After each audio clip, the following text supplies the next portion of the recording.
So, okay, well, that's cool. I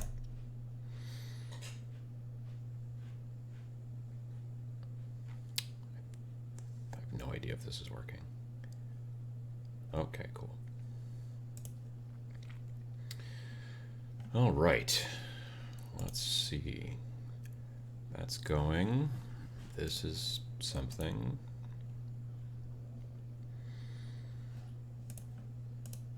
Skip that. All right. Cool. I think I have all my windows in a row or whatever. And all right, so there we go. I goofed up something in YouTube this morning, but I'm gonna have to live with it. And of course, the chat window is only half size again today for reasons that I can't figure out. I'm blaming it on, again, Firefox. Got a bunch of people in the chat today. We've got, let's see here, my goodness.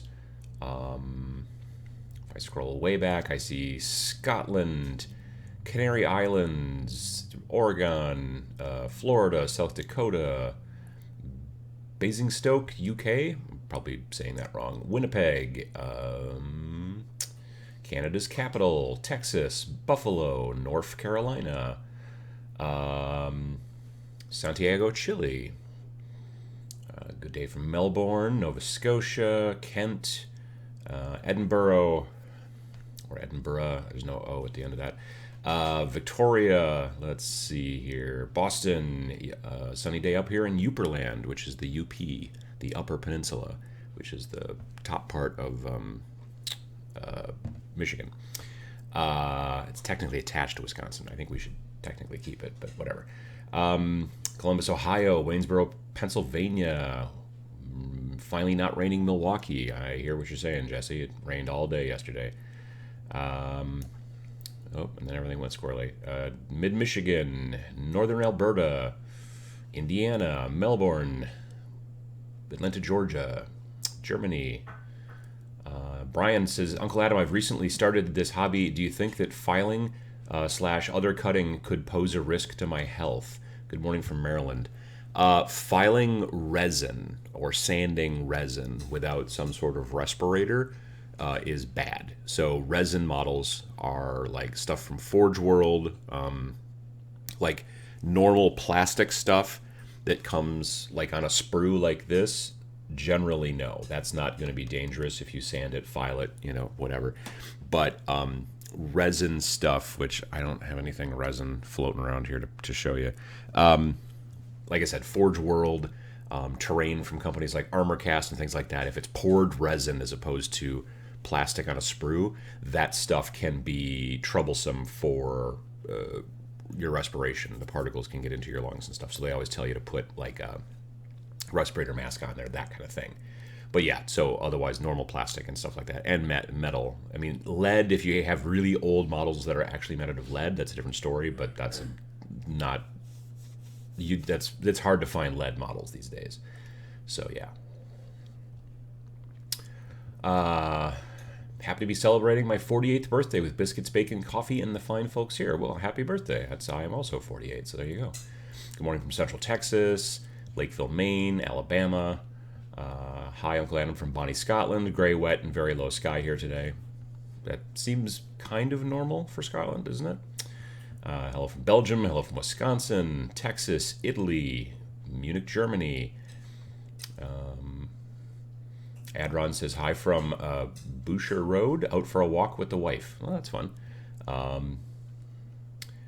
Let me see. Great to catch this live again. Hello from the Netherlands on the bus home. Looking forward to doing some painting. Well, have a good time on the bus. Quick question. Is it absolutely necessary to prime minis if you thoroughly clean them? Heard it is not necessarily a must. I still always do it.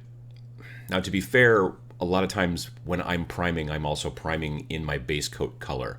Either I'm using my airbrush. Let's say I was painting Blood Angels, I would prime them in red. So I've now primed them and also painted them red all in one step. So, I find that priming is kind of important because it just allows the paint that you put on after to attach to something that's just a little bit more sturdy than just straight plastic. Even if you wash plastic, I still don't. I've seen paint beat up on it sometimes. Whatever.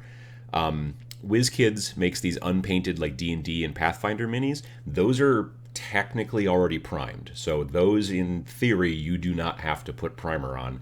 They've already got some sort of coating on them that acts as a primer, so you can paint directly onto those. I've heard people say that you can paint directly onto Reaper Bones. I don't trust that. So there's that. But yeah, so that's, for me, I would generally always prime. That's just the way I kind of do it, though. Rejiggering my windows here. Let's see. Germany, England.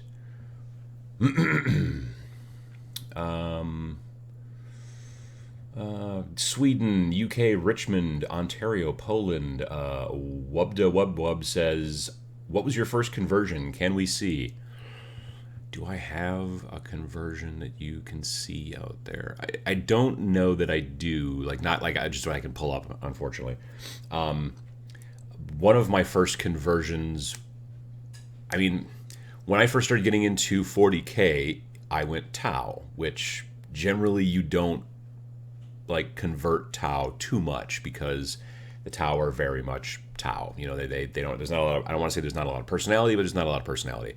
They all kind of have the greater good idea thing going on, so nobody gets fancy with their outfit. But when I switched to Chaos, then there was a lot of just modifying things and swapping around shoulder pads and doing fun stuff like that. One of the first probably real conversions that I did was of this handsome fellow over here on the left, the big old, what do they call him now? The Lord of Plagues? Yes, Lord of Plagues. Back in the day, he was just known as Nurgle Chaos Lord when he first came out, but that big guy, I modified one of those guys. My first one I ever built, I designed for 40K. So he's got that big spiky shoulder pad. I gave him another regular Plague Marine shoulder pad on the other arm, and I gave him a Chaos backpack, the normal backpack thing, and I put a pistol on his hip, so he didn't have a gun. He was still carrying the big axe, which was a power axe, counts as power axe, and I gave him a plasma pistol on his hip. It was just basically a pistol holster, but you could call it whatever you wanted to, I suppose. And then right in the middle of his chest, I gave him a combat knife, as if somebody had come up to fight him, be a Space Marine, and stabbed him right in the chest, right in the heart with the combat knife. But because of the blessings of Papa Nurgle, he didn't care, and so in my mind, he had dispatched that person and then was going on with the rest of the battle with this giant combat knife stuck right into his chest and just not caring. So that was one of my probably first conversions, but it was basically just gluing extra stuff to the model. There wasn't really any kind of carving or replacing or anything along those lines. It was just adding. It was additive stuff that I put onto the model. Let's see, where else are we here? Uncle Anna, we've got Corpus Christi, we've got Paraguay, we've got Turkey. Ratmaster 2000 says, prime your bones with Badger Stynylrez. Yeah, I've never painted directly onto bones. I always still prime those too. Now, I know that some people have said that some primers don't ever stick properly to the Reaper bones, but I haven't had that trouble. I've predominantly either used an airbrush primer or I've used Krylon camouflage, and I've had good luck with both of those. But I haven't done a ton of bones yet. I do have I think it's from the first series, the first Bones Kickstarter. I didn't hop on the Kickstarter, but later afterwards I picked up, either at eBay or someplace else, the big Cthulhu. He's not huge, but he's probably, I don't know, maybe 8 inches tall, from Reaper Bones, and I keep wanting to paint him, but I'm a little that material is so wiggly. You know what I mean? The material is actually kind of bendy, which with frankly, Cthulhu, it looks kind of wiggly by himself anyway. But I'm just concerned that if any of those tentacles move too much, I'm afraid that the paint, even though it's acrylic, which is basically kind of a plastic and should have some flex to it, I don't know. I'm trying to figure out what I want to do with that. But yeah, I've always primed my bones, my Reaper bones. Let's see here. Poncho says that MiG one-shot primer is amazing. I don't think I've used that primer yet. Let's see. You got Mobile, Alabama? Mobile, I think. Sean says to reprime the WizKids minis, it helps. I would generally see myself probably at least kind of sort of doing that in that I would probably base coat it that way. But I don't know. I do want to start. I've got a couple minis that I want to mess with from WizKids, and I want to use predominantly contrast paints and just go contrast paint directly onto WizKid Mini and see how it works out for me. So there's that. We've got greetings from Seoul. Got Granberg says greetings from Madison, Wisconsin. I was actually just in Madison on Friday night and yesterday for a bit. Got home around 3 o'clock in the afternoon. Went down to Madison on Friday night with my wife, and we went to go see moderator Matt's band. He plays bass in the band. The band is called The Eradicator, and we went to see them at a bar called the Wisco. And then after that show, then yesterday they had to go to Minneapolis. They were doing a short little weekend tour, Madison and Minneapolis. We had a lot of fun, and then yesterday after we got, because we stayed overnight rather than driving back, and then we went to a couple of different places and stuff like that. I went to my first Games Workshop store in the state of Wisconsin, because they're all in the southern part of the state. They're all, up until just recently, they were all at least an hour and a half, if not more, away from where I currently live. We don't have any Games Workshop Warhammer stores up here at all. We've got plenty of independent stores, game stores, that sell that stuff. So I've never been lacking. I mean, so yeah, I've got a couple of stores that I buy my stuff from generally up here. I think when I posted yesterday, either on Facebook or Instagram, someone's like, where have you been getting your Games Workshop? You've never been to a Games Workshop store? I'm like, no, we've got plenty of game stores around here. I've just never been to a Games Workshop store in my state. I've been to them in Illinois and a couple other places. Anyway, but it was in Fitchburg, which is just outside of Madison, and it's a nice store. It's a little store, but most of them, I think, in the United States these days are. But it was very nice. Lots of product, nice people. The guy working there was very nice. Yeah, so we were in Madison, having a good time with that. Let me see here.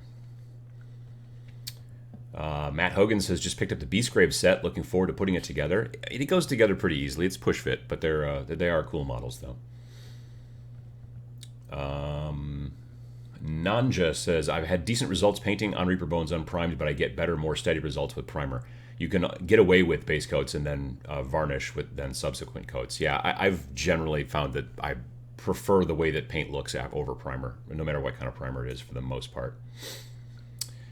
Let me see here. What else?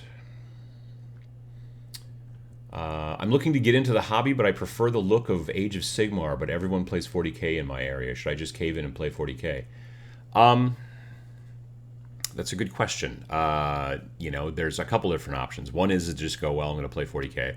And then maybe you modify some, fantasy models, some Age of Sigmar type models to make them 40k. Kind of like I did with this big boy here, over here on the left. I, made him a 40k model by giving him an extra shoulder pad and a backpack and a pistol on his hip and that kind of stuff. So maybe you might want to look at doing some of those types of things. That might be kind of fun. But the other option is to, and it's a little bit harder with Age of Sigmar, build two forces. And then at the shop, if everyone's playing 40k or whatever, and you find someone who's not yet playing 40k or whatever, you say, hey, would you like trying out Age of Sigmar? And then I've got two forces. That's called becoming an advocate, a gaming advocate. And it's a lot easier with skirmish games, I'm not going to lie. So maybe like Warcry is something to look at, because those forces are generally smaller by a good deal. So yeah, that's something to think about as well. But yeah, it's tough, especially up against 40k. If everybody plays 40k in your area, like that is the big kind of 800-pound gorilla, and it's sort of tough to sway people. But sometimes you start small, find like one person who's interested in trying it, and then go there, and then and then the two of you play at the shop a bunch if you can, in front of the other folks, and then eventually they're going to come over and go, well, what's that cool dragon guy? And you'd be like, well, and that can. But it takes work. It's if you don't want to like become an advocate, then in those situations it's best to play what's being played in your area, or just find a small group and you two or three just keep playing the game that you like, which is what's cool about the hobby, in my opinion. What else? Let's see here. Andy says, working on my great unclean one right now and enjoying myself. Yeah, that's a cool model. I have not built and painted one yet at all, or even bought one, but it is a cool model. Yeah. Let's see. Poncho says, I'm painting 90 Gene Stealer cults. Contrast works like a charm. Yeah, no, definitely. It's certain contrast colors do work really, really well for certain things, and I'm a big fan of them. But there's certain ones that I'm just not. I'm working on a video slowly. I'm getting together all my thoughts and notes and stuff like that to make the video about contrast. It's coming. I didn't want to do it like right off the bat, right when the stuff came out, because I didn't really have any time to mess with it. First of all, I had just gotten it, then I had TMX, and then I had to travel to Columbus for Origins, and then I went to Canada right after for the grand opening for Mini Wargaming, and so I just didn't have any time to mess with it. Let's see. VJ Morph says 100% go demons for if you want to be able to switch between Age of Sigmar and 40k. That's true. Chaos demons can be played in both, and then he also adds that if you suck at painting, Nurgle demons. That is also true. Nurgle is definitely, like, if you mess things up, you're like, well, it's Nurgle. You know, that's the way it looks.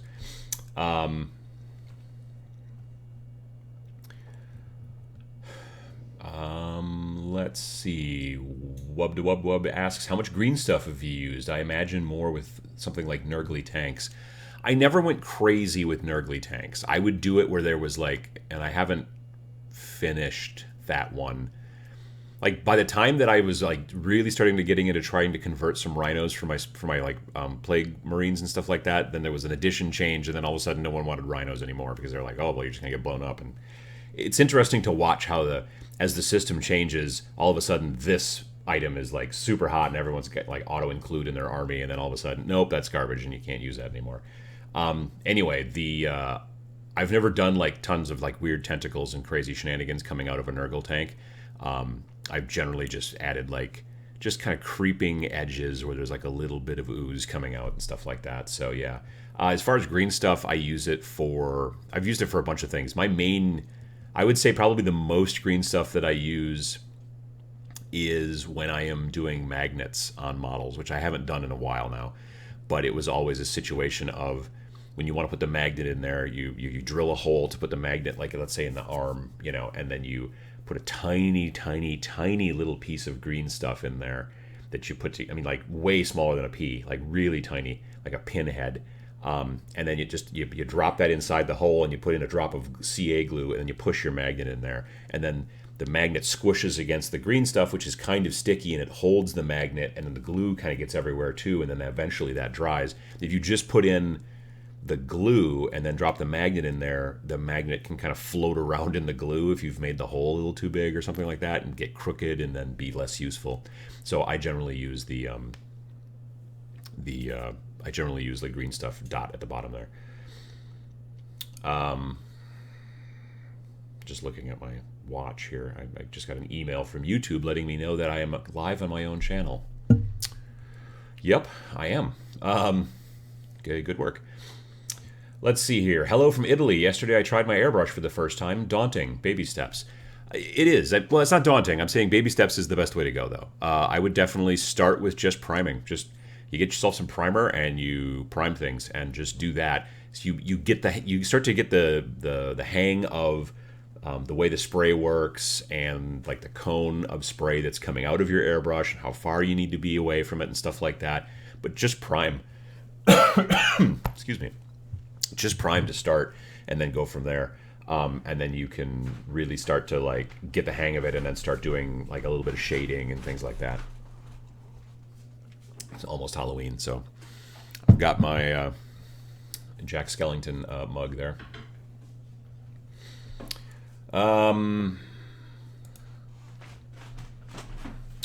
Let's see here. Ooh, I'm getting a refill. Thank you. Let me see, where was it? Saber's Edge 68 says, I'm in a hobby slump at the moment. No desire to sit and paint or build. I did spend a bit of time sorting and sleeving about 1,000 Shadespire cards a few days back, though. Well, that'll drive you off your hobby right there. That should drive you back to the hobby. Sitting and sleeving sleeving cards would eventually make me want to go paint or build, because I would want to be stopping with the sleeving. Yeah, definitely.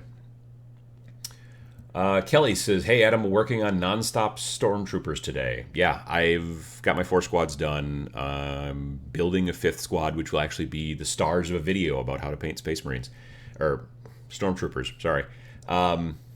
So yeah, I'm looking forward to doing that too. They're easy to get through quickly, in my opinion. So." Matthew Perez says, "As per Friday's video, have gotten back into list building, which is starting to snowball into getting back into hobbying. Might start painting my Death Watch during football games." Well, that's a good idea.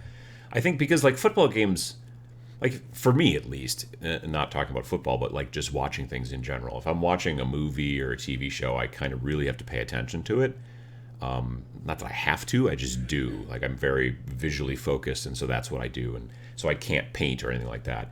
But with a football game, you can kind of listen a little bit more sometimes and kind of ignore and look up at certain times to see, I don't know, whatever, interceptions or footballs or whatever it is that you do with that situation. My wife knits a lot during football, so there's that. And yeah, I think a lot of people do hobby during that kind of thing. And with Sundays, like in America, it's like football from like noon until 10 o'clock at night if you want to. So, and if you get into college ball, well, that's like all day Saturday too. So, you actually weekend planned if you want to have like some sort of background entertainment while you hobby. So that's fun. With me, it's mostly podcasts and audiobooks. Joshua Daniel Flores says, "Good evening from the Philippines, Uncle Adam. Just dropped by to say hi. Got deadlines to work on, so I can't tune in." Well, I appreciate it. Have a good time with your deadlines there, Joshua.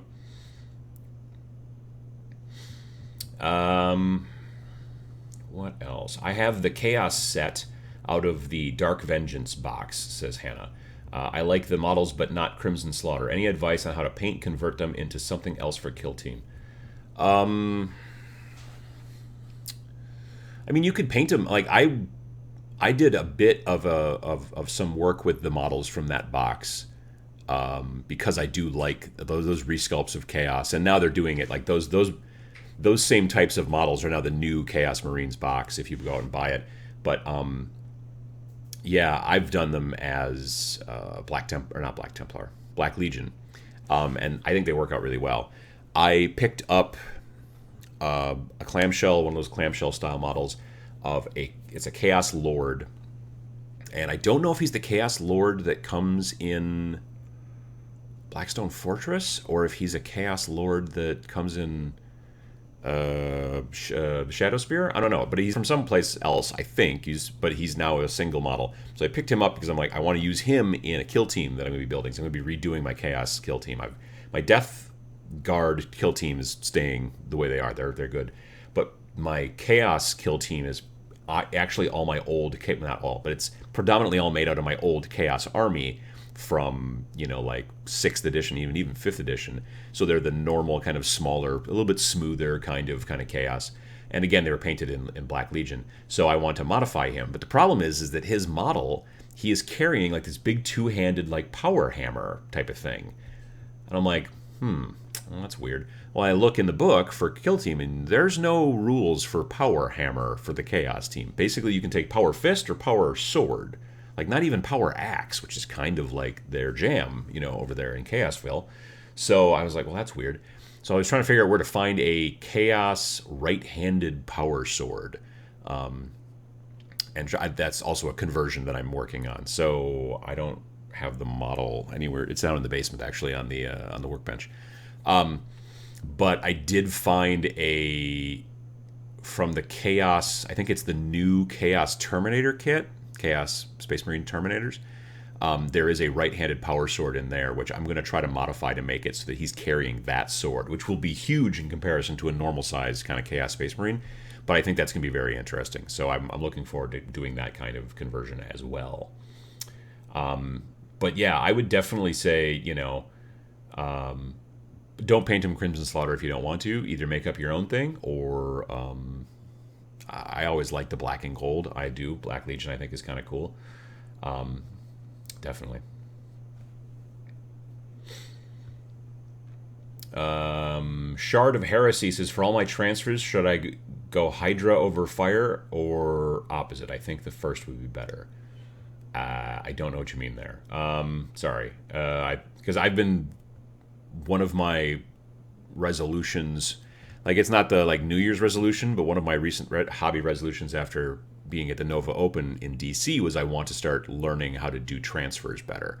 Because I've basically almost ignored transfers because they're scary.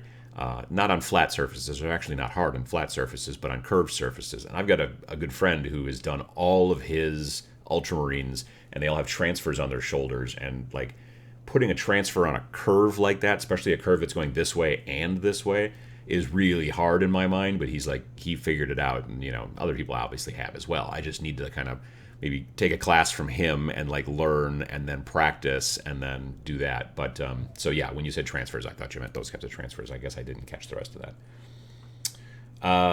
Let's see. Whoops. This chat window being only half size is annoying, and I can resize it, but then I resize the window, but everything still stays up at the top, which is awesome. I think last time it eventually fixed itself, but not today. Can I drag something and make this go down? No. All right. Blackstone Fortress Chaos Lord has a thunder hammer and a plasma gun. Yeah, I think that's the guy. I think they've started selling him separately. Obsidious Malix, I think. Yeah, that's what's going on there. So that's very cool. Because I want to use Obsidious Malix for the actual Servants of the Abyss kill team. So now having a second one that I can modify and convert is cool. That's kind of the things about conversion, is that very frequently you end up having to buy the same model multiple times because you want to have a normal one, but then you also want to have one that you've converted. Tubby here, this guy, this is, I think, my third of these that I've purchased. So, like I said before, the very first one I ever built and painted and whatever, I converted to make him 40K.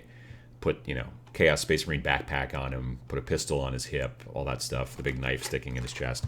Then later on, I built and painted a second one, and it was for Age of Sigmar, so I did him basically normal, and that. And now this third one that I purchased, one of the things, we went to two different shops. We went to the Games Workshop store in Fitchburg when we were down in the Madison area, and then we went to Pegasus Games, Pegasus Games has been around in the Madison area for 100 billion years.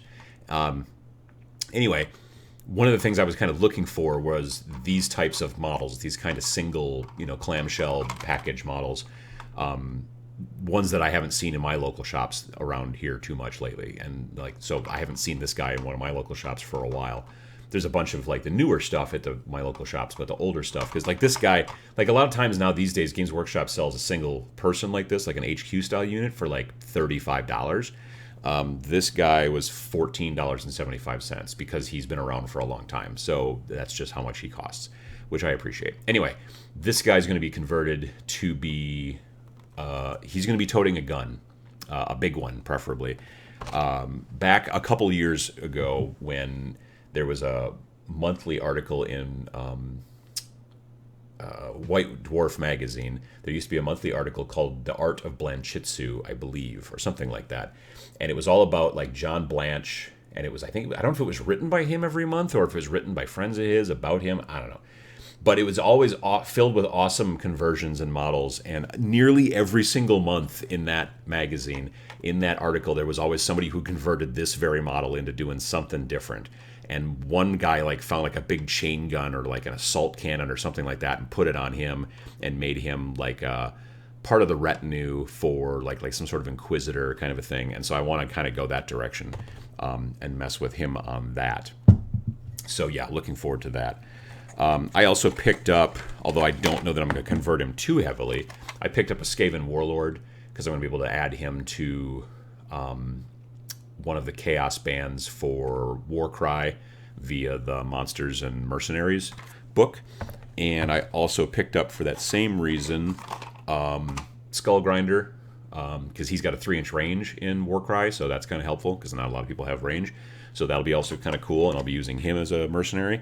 I also picked up the old school White King, which I've already got one painted for my Death Army, but I want to maybe convert him or maybe just paint him differently because I'm maybe not as happy with the original paint job as I wanted to be.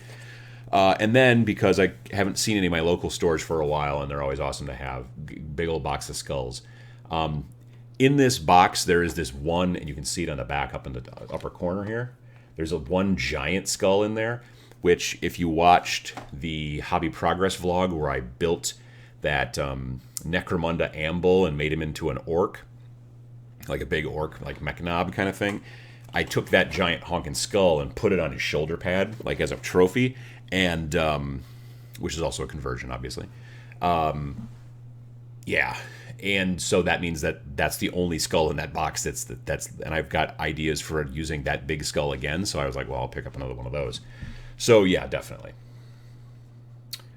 Let me see here. JP Got Rocket says, good morning from the Pocket Dimension. Brian Griffith says, Obsidious Malix actually has kill team rules on Warhammer Community, I think. Maybe it was in White Dwarf. Yeah, no, Obsidious Malix, definitely, you can use that entire group from the original Blackstone Fortress box as a kill team. But what's interesting is they're not a Chaos warband. They are a specific, their own warband. They're called Servants of the Abyss. So you can't just like take Obsidious Malix and his stats and just throw him into like a normal Chaos kill team. They are their own faction. So that's cool, but weird. Let me see here. VJ Morph says, if you suck at painting, dip your mini in a sepia wash. Boom, Blanchitsu. I mean, sort of, a little bit. It is a definite visual style that is definitely grungier. It doesn't work for everything. Like Blanchitsu, elfin princesses, that doesn't make a lot of sense generally. Yeah, so that's it. But it is interesting though. Like I want to make a video about, and I want to practice it first, but I want to do some kind of Blanchitsu style, like quick and dirty, which they would be definitely dirty because that's kind of the style, but also doing them quick and showing you how you can kind of do that a little bit. Yeah, so Brian Griffith says, so we have Old Drippy, Lord Drippy, and now Servitor Drippy. Yes. So yeah, like the original, when I first was, the first like 40K version of that model, I used to refer to as Old Drippy because he's got like guts hanging out and his stuff like that. And then when I made him for Age of Sigmar, then he became Lord Drippy, and the different model, but based off the same model. And yeah, now that I want to make him, I don't know, maybe he's a servitor, maybe he's, it's a good question. Maybe he's some sort of mercenary. Maybe I try to sculpt a shirt on him. I mean, that might not be a bad idea, right? Because he's got a little bit of, I think he could use a little bit of aloe vera or something going on over there. That's kind of messy. Honestly, I will probably sculpt over the big giant gaping hole in his tummy where like his guts are hanging out, because I'm not going to be using that axe. So I don't need, because part of that axe model is part of the guts hanging over, that they're actually attached to the axe handle and not to his tummy. And so when you snap it on there, it kind of makes the illusion, as it were. And so I'm trying to figure out like how I'm going to do that, but I think I am going to green stuff that and make it look like I want him to make it look like he's a little, I don't want him even to be that nurgly, you know what I mean? Like I'm thinking about, going back to this image again, he's got all these like open sores and stuff like that, and I'm thinking about just making him kind of a big fat guy and like getting rid of the open sores. Maybe leave the bumpy bits, like the pimply bits. I might leave those, but then get rid of the holes. I'm not sure yet. I'm trying to figure that out. But that's part of the thing with conversion, is that you sit there and you kind of look at it a lot. Sometimes I even draw things, and I go, well, what if I did this? I have even, and this is fun too, sometimes I take a picture with my phone of the model, or of a picture of the model, like say from Games Workshop's site, or whoever company, if they've got like a nice professional image of the finished model, I'll take a picture of that, bring it into my iPad, and then draw on top of it. Excuse me. With I've got like a notepad style, I think it's called Note Shelf, that I use sometimes, but I also have got Procreate, which is kind of like a drawing sort of Photoshop style program. And I've done stuff like that before too, so that's kind of cool. Box of skulls, yeah. Everyone, you gotta love the skulls. Everyone, it just like, yeah. So many of my bases have got a skull on it. Like, there's times when I'm like, when I was building my Empire list for Star Wars Legion. There's several times I'm like, well, no, I should put a skull down here in the base. I'm like, no, wait, no, not in Star Wars. Generally, not Star Wars do you put skulls on the bases. I still might. I think it would be funny to put a skull on the base of like General Leia. Maybe that might be fun. Just to have something down there. Or I don't know. I think I've got a medical. I've definitely got an astromech droid. I could just put a skull on their base. That might be kind of fun too. So, if they ever make C-3PO, I should definitely just cover him in skulls. A bloodstained hockey shirt and helmet conversion for that guy. Yeah, that's not a bad idea. I think sculpting a jersey is going to be a tough one, though. I don't think I'm quite good enough at that yet. So, definitely. Brian Griffith says, I'm doing some minor green stuff sculpting to patch the gaps in my Dark Mechanicum conversions today.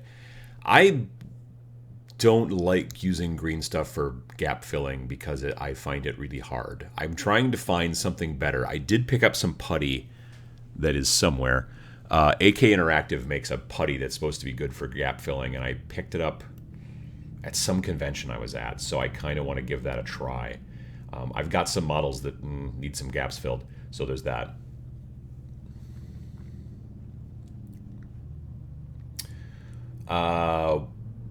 Let's see here. Demon Skull for Alien Skull would work. Yeah, I could see that. That's true. VJ Morph says, Adam, can I have me Hobby Advocate badge now? Besides you and the TMX crew, I've now managed to get half a dozen of my friends playing Blitz Bowl. Well, nice. Well, see, the thing is that in that situation, it's, I think, the company that makes the game that has to give you the badge. I mean, well, I could technically make badges. Maybe I'll do that. I'll have to look and see about making badges, and then maybe I can, I don't know, sell them or at TMX or something like that. But yeah, or might be able to ship one overseas. We'll see. But yeah, that's not a bad idea. Corvus Games Terrain says C-3PO is coming with the crashed escape pod for Legion. That's right. I did see that at Gen Con. Yeah, they had the kind of pre-production models of that stuff in a case. I forgot about that. Yeah. Yeah, I'm definitely going to just paint him all nice and gold, like use a nice retributor, like gold, kind of like really nice metallic, super shiny, and then just splatter him in blood. I think that'd be a lot of fun. Samuel says that Vallejo plastic putty is also awesome for gap filling. I should look online, maybe on eBay, and see if I can find that, because there's nobody around me that carries that stuff. There's people that carry Vallejo paints. Actually, several stores around me that carry Vallejo paints. None of them carry Vallejo airbrush paints, which makes me a bit bummed out. But the regular paints, yes. Yeah. Been hearing that. Let's see. Iron Horses for filling gaps. They use white milliput. I see that at art supply stores. I think I saw it at Michael's last time I was up there. There's a Michael's about half an hour drive away. Oops, everything scrolled again. Let me see here. What else have we got? Shout outs to Corvus Games Terrain, says Jake. He always likes my crappy paint jobs on Instagram. Well, that's nice, yeah. Michael says, hello from the NYC Comic-Con as I chaperone my kid around. Thankfully, I came here yesterday and got what I needed. Well, that sounds like fun. One of these days, I'm going to go to a Comic-Con. Like, not San Diego. No. Like Milwaukee or Madison, one of those. And honestly, I mainly just want to go because I want to go to some of the artists and get some sketches done. I don't really... I don't know what the heck else you do at a Comic-Con. Like, when I go to game conventions, I go there and you buy some stuff, which is obviously the same type of thing you do at, Comic-Cons. But then I go and, like, play demos of games and stuff like that. And I've always been like, what? I mean, I know that, like, at big, like, San Diego Comic-Cons now, it's all about these giant seminars where they have famous people who are going to be in movies next year and that kind of jazz and all that kind of stuff. But I'm kind of, frankly, not interested in that. So... yeah, I like at smaller Comic-Cons, not that New York is small, but like, I don't know what else I would do at, say, like the Madison or Milwaukee Comic-Con, or even Chicago. I know there's a Chicago Comic-Con, and there's something called C2E2, although that one is becoming a little bit less comics-oriented, and it's trying to become, I think, a little San Diego Comic-Con, meaning it's all about media and stuff like that, so... someone says that JP Got Rocket says I could swap C-3PO's head for a skull. That'd be kind of interesting. I could do that. Let's see here. Hannah says, I found that wood filler is a nice gap filler. It sands well and it doesn't shrink. Because that's one of my biggest problems with like liquid green stuff is that it shrinks and then it looks like you didn't do anything except make it kind of green. If you get the pink stuff, you'll know it's cured when it turns tan. I will have to look into that. That sounds like a good idea. Interesting. I suppose you'd probably, like, once it's done and, like, all dried and everything and you're happy with it, I would then almost probably take, like, a varnish, whether it be gloss or even maybe a semi-gloss or a matte varnish to brush it over it to maybe smooth it down a little bit, just in case it's maybe, like, a little bumpy. I don't know how coarse that wood filler is, but that's a good idea. I'll have to definitely check on that. Hey, Emily. Phew, I'm back. Doesn't work realize that it's the every other Sunday show? This is when I finish my paperwork and hang with my mini fam. Well, it's good to see you. I'm glad they let you come back. Hello from Rockton, Illinois. A bit late, but I made it. Yeah, no, you're good. Tau has fewer skulls and spikes. Yeah, that's true. That's one of the reasons why I switched from Tau to Chaos back in the day when I first started, was because I liked Tau because I thought that it was going to be super easy to paint, which at the time I made a process that did make it actually quite easy to paint. But then I got kind of bored with the building. Also, every one of those fire warriors is like literally 12 pieces. Like each guy who's like yay big is like 12 pieces, including the little antenna that sticks up from their helmet. Like, why do I have to glue that on separately? That also kind of annoyed me. And that's when I decided to go to Chaos, and then everything was covered in spikes, which, I was actually just talking to a friend of mine last night about, I was showing him my Varangard that I did, the 3 Varangard, the big guys on the big horses. And I was talking about how painting them was difficult because they're covered in so many spikes that just holding those models, I was just constantly like, ow, ow, ow, as I was like painting, because they were like, very pointy. And their bases were so large that I couldn't get them like onto like a pill bottle with stuff, and I was afraid they were going to fall off and stuff. So I would actually just hold the model and then, sever my fingers. So there's that.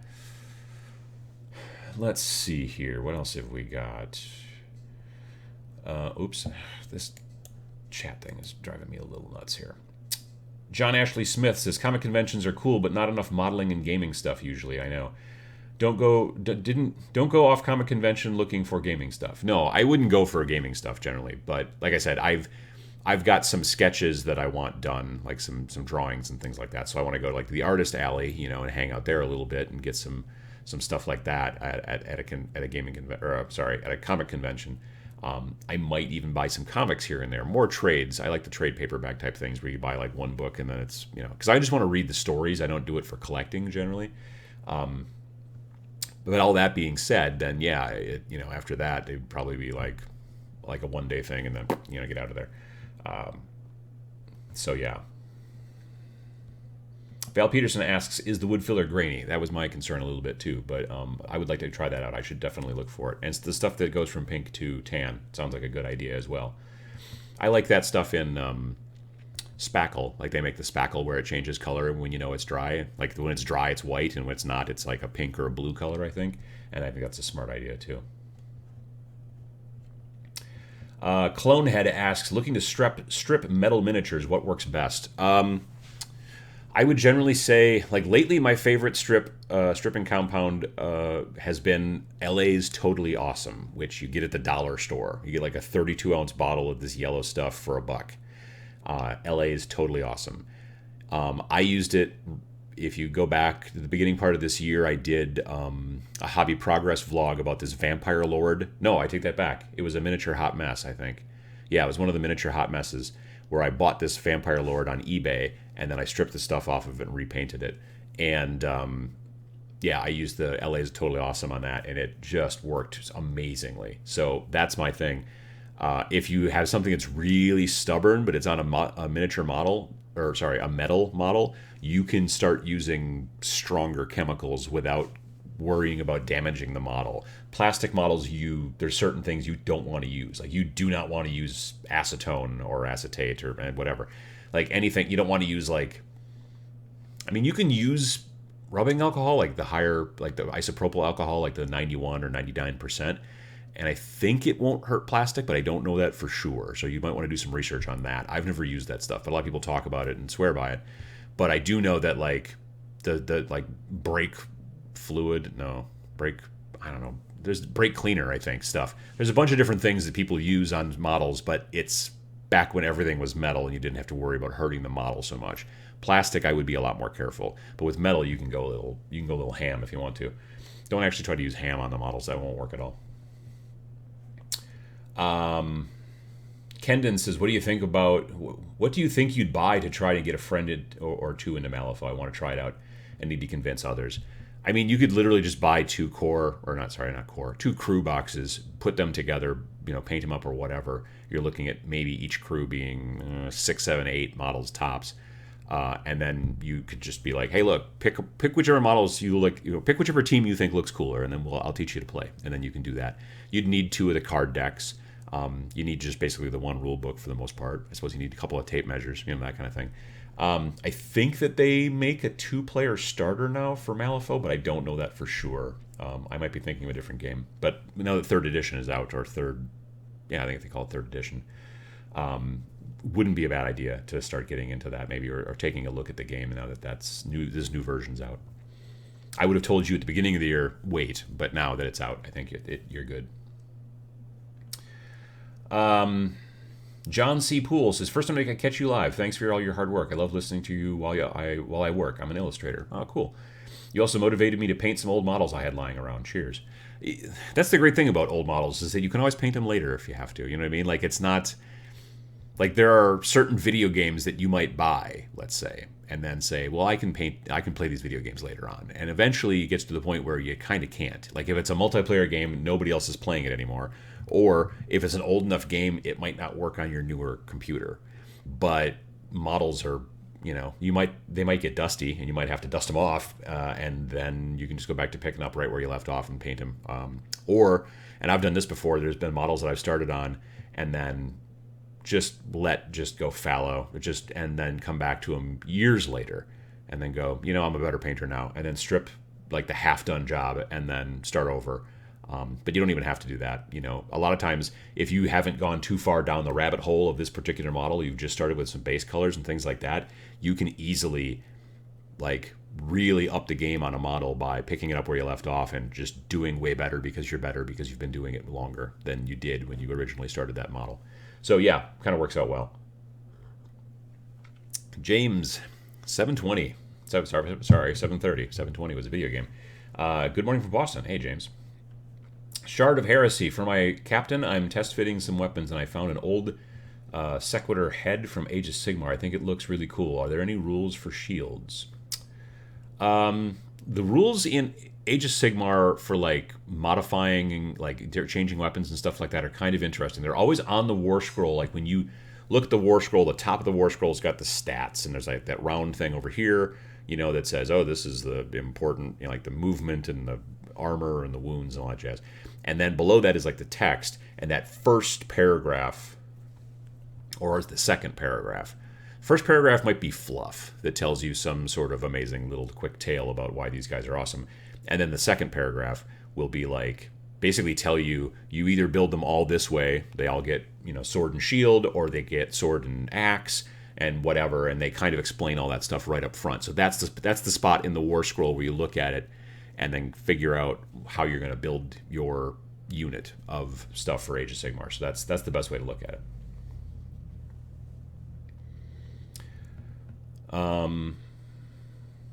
Zingbo says, I've heard that bits of sprue dissolved in polystyrene cement, plastic glue, is a good filler, but I've yet to try it myself.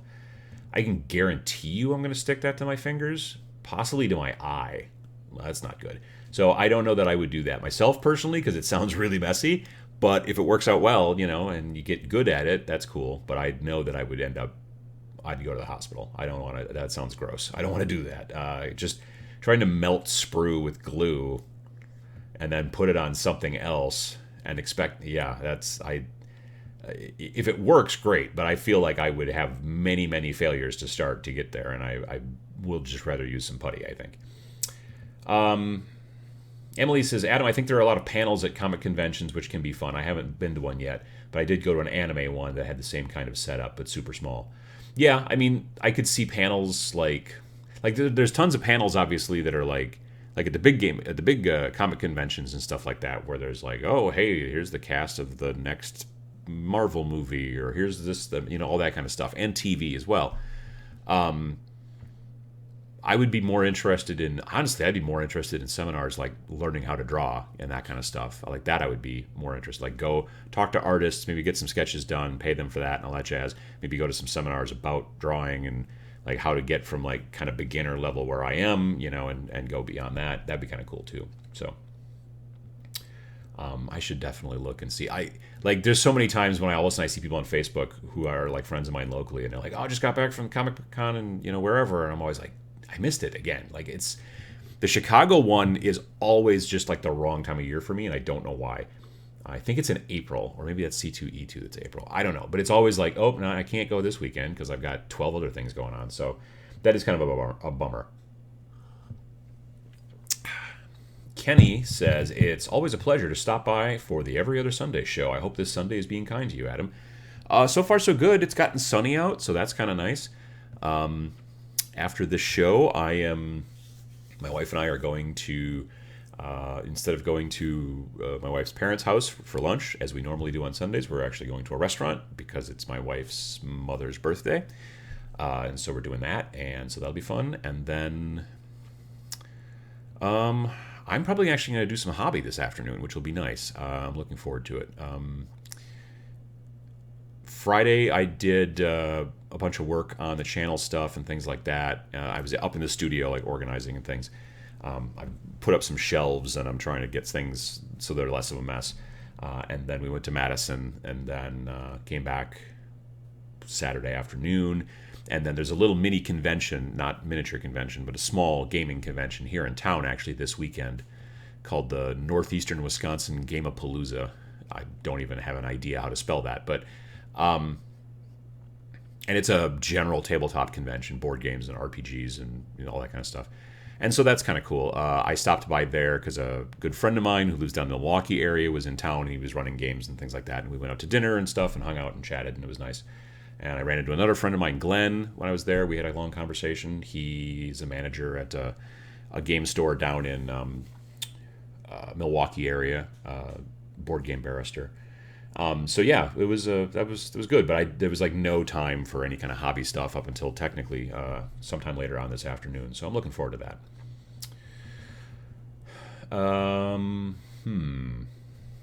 Where else are we? Oh, everything just jumped again. Neat.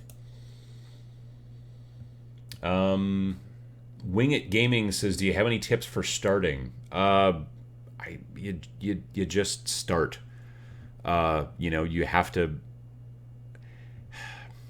I think you have to kind of want it. I think that I came across a video recently by a guy that I watch his videos quite frequently, and it's not wargaming related at all. It's more kind of business related, like entrepreneurial stuff. His name is Gary V, and he recently did a video talking about laziness, and he said that as he is getting older, he is looking at laziness differently. He believes that laziness is actually important because it shows you what you don't care about. And he's like, I was a terrible student. Now he's owns a digital advertising agency that makes, I don't know, $150 million a year. He's got like 700 employees. So he's doing well. But as a student, he was doing terribly because he didn't care about school at the time.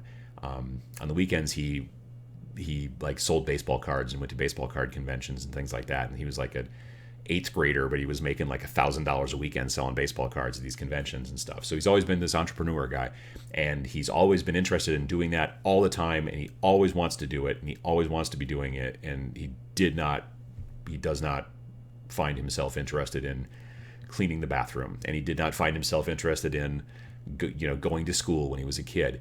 And it isn't like laziness. Yeah, you're lazy about it maybe, but it's also because maybe you don't actually want to do it, or it isn't the thing that gets you fired up.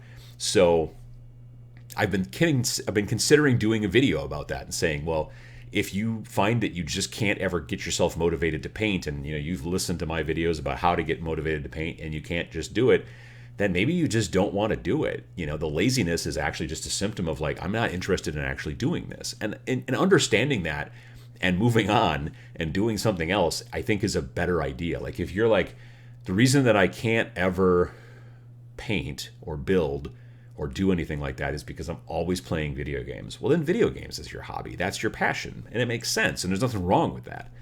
The most important thing is to figure out what you are actually passionate about and doing it. So there are times when I am like, man, I haven't hobbied like in a week and I really need to get started again. But it is a passion of mine. There's just times when you can kind of get like a little unmotivated and you need to get kind of pushed back and moving.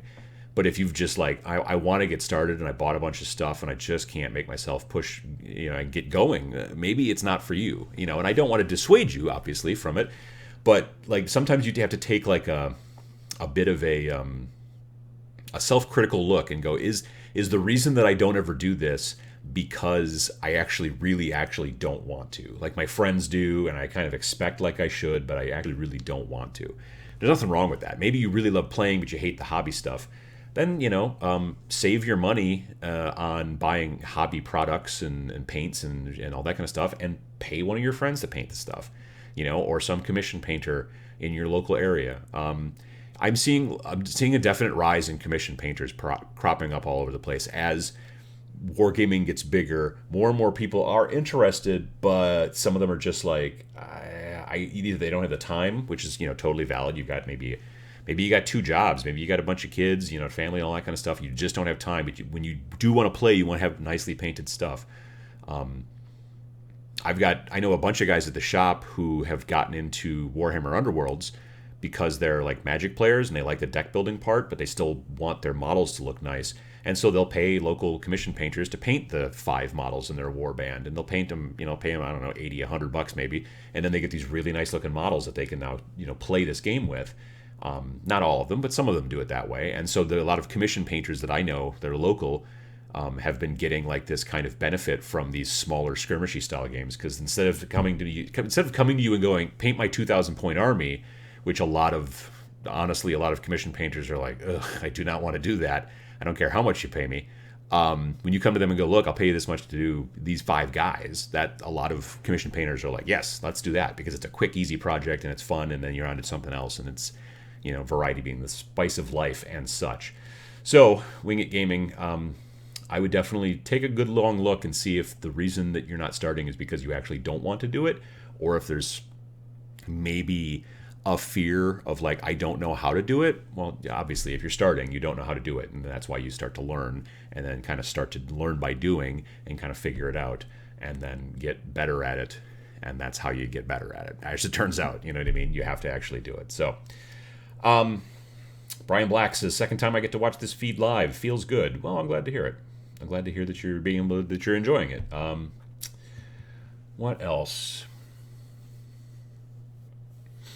Ross Wolf says, if somebody were to set up a convention built around how to make and publish games, those are out there, what would be a good way to include minis in wargaming?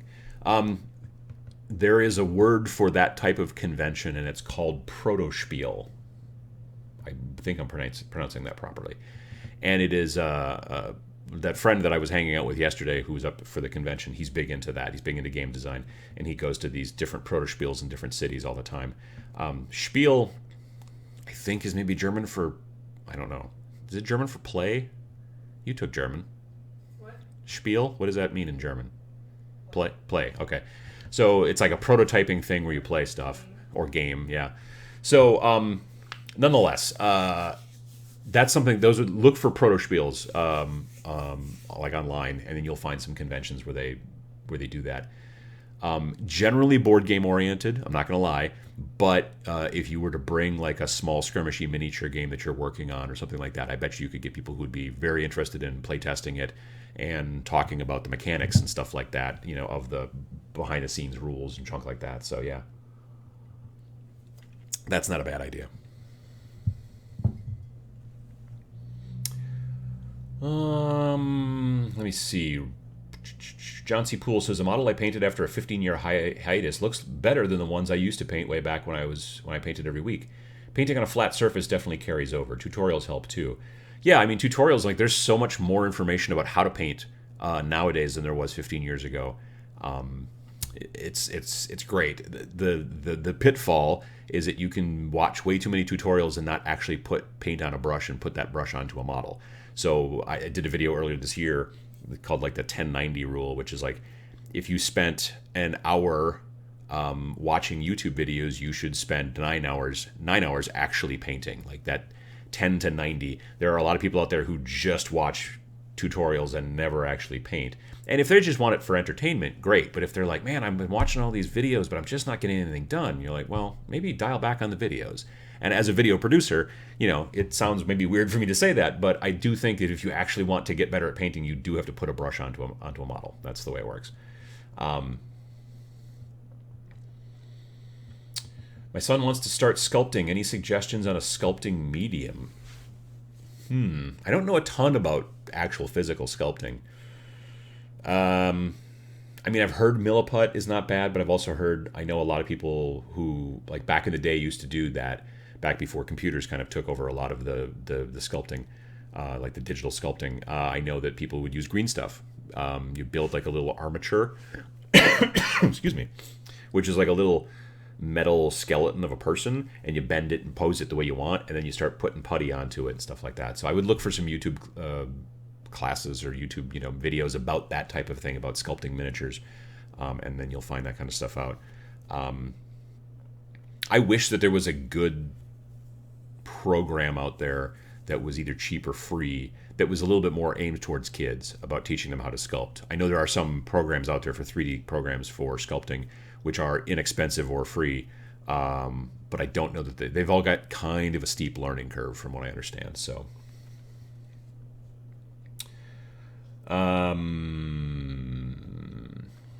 what else have we got? Jack Barnes says, I would love if GameFor had some sort of options for playtesting, like an option for small developers. I mean, there's no reason that you couldn't say looking for players. So in GameFor you have the looking for players section, and you could say, I'm looking for players to playtest this new game that I'm working on. I mean, you could set it, if it's a board game, you could set the value, the genre value as board game, and then do that type of thing. And you can post like what stores you'll get together at to play at, and then find people who are interested in playtesting. I mean, I would put the word playtesting in the title, like looking for playtesters for my new board game, that kind of stuff. And then people will check it out at least and look at it. They might send you a message. If you wanted to, and if your local store was cool with it, you could also just make an event at the store saying, it's Saturday and you're like looking for playtesters for such and such game. And that could just be an event that's in there. And then you would hold it at a certain store. And then that way everyone's safe because it's a public place and they can come down and feel safe, and then you can show them the game and they can. So yeah, you could totally use GameFor for that, because if you are, if you're playtesting a miniatures game, then I would set it at wargaming. If you're playtesting a collectible card game, I would say that the event is card gaming. So you pick one of the 4 genres, and if you're playtesting that one of those genres, you just pick that genre, and then that way it'll show up. But I would definitely, like I said, make sure the word playtesting is in the title, so people don't expect to come and show up and be like, well, why is this game all made out of cardboard and like written in Sharpie or whatever? Then those people who are interested in playtesting will like expect that and show up. So that's kind of cool. Bunch of people saying you could use Magic Sculpt for sculpting, and Gray Stuff, aka Procreate. Brown Milliput is evidently also quite good for that type of thing. Let me see here. What else? Start sculpting with plasticine as practice. Green stuff putty has been the traditional medium over a wire armature. Yeah, kind of like I was talking. Yeah, armature is what that little skeleton is generally called. I think you can even buy those armatures. Like, it used to be people would like use paper clips or wire or stuff like that. But I think that they now even make little like pewter armatures that you buy, and they're flat, and then you bend them into the stands that you want the model to do, which is evidently this, and then you start sculpting over the top of that. There are classes about it actually at Adepticon. There are usually classes about sculpting. So yeah, I did actually a sculpting class. I took a sculpting class, I think last year. Yeah, about how to sculpt hair using green stuff. So you got like your Space Marine with a shaved head, and you're like, but I want him to have a pompadour, and so that's kind of fun. That was a cool class. What else? Eric says, speaking of conventions, do you go to Con of the North? I've heard of it, but I've never attended, and I should maybe look into it. I'm not sure.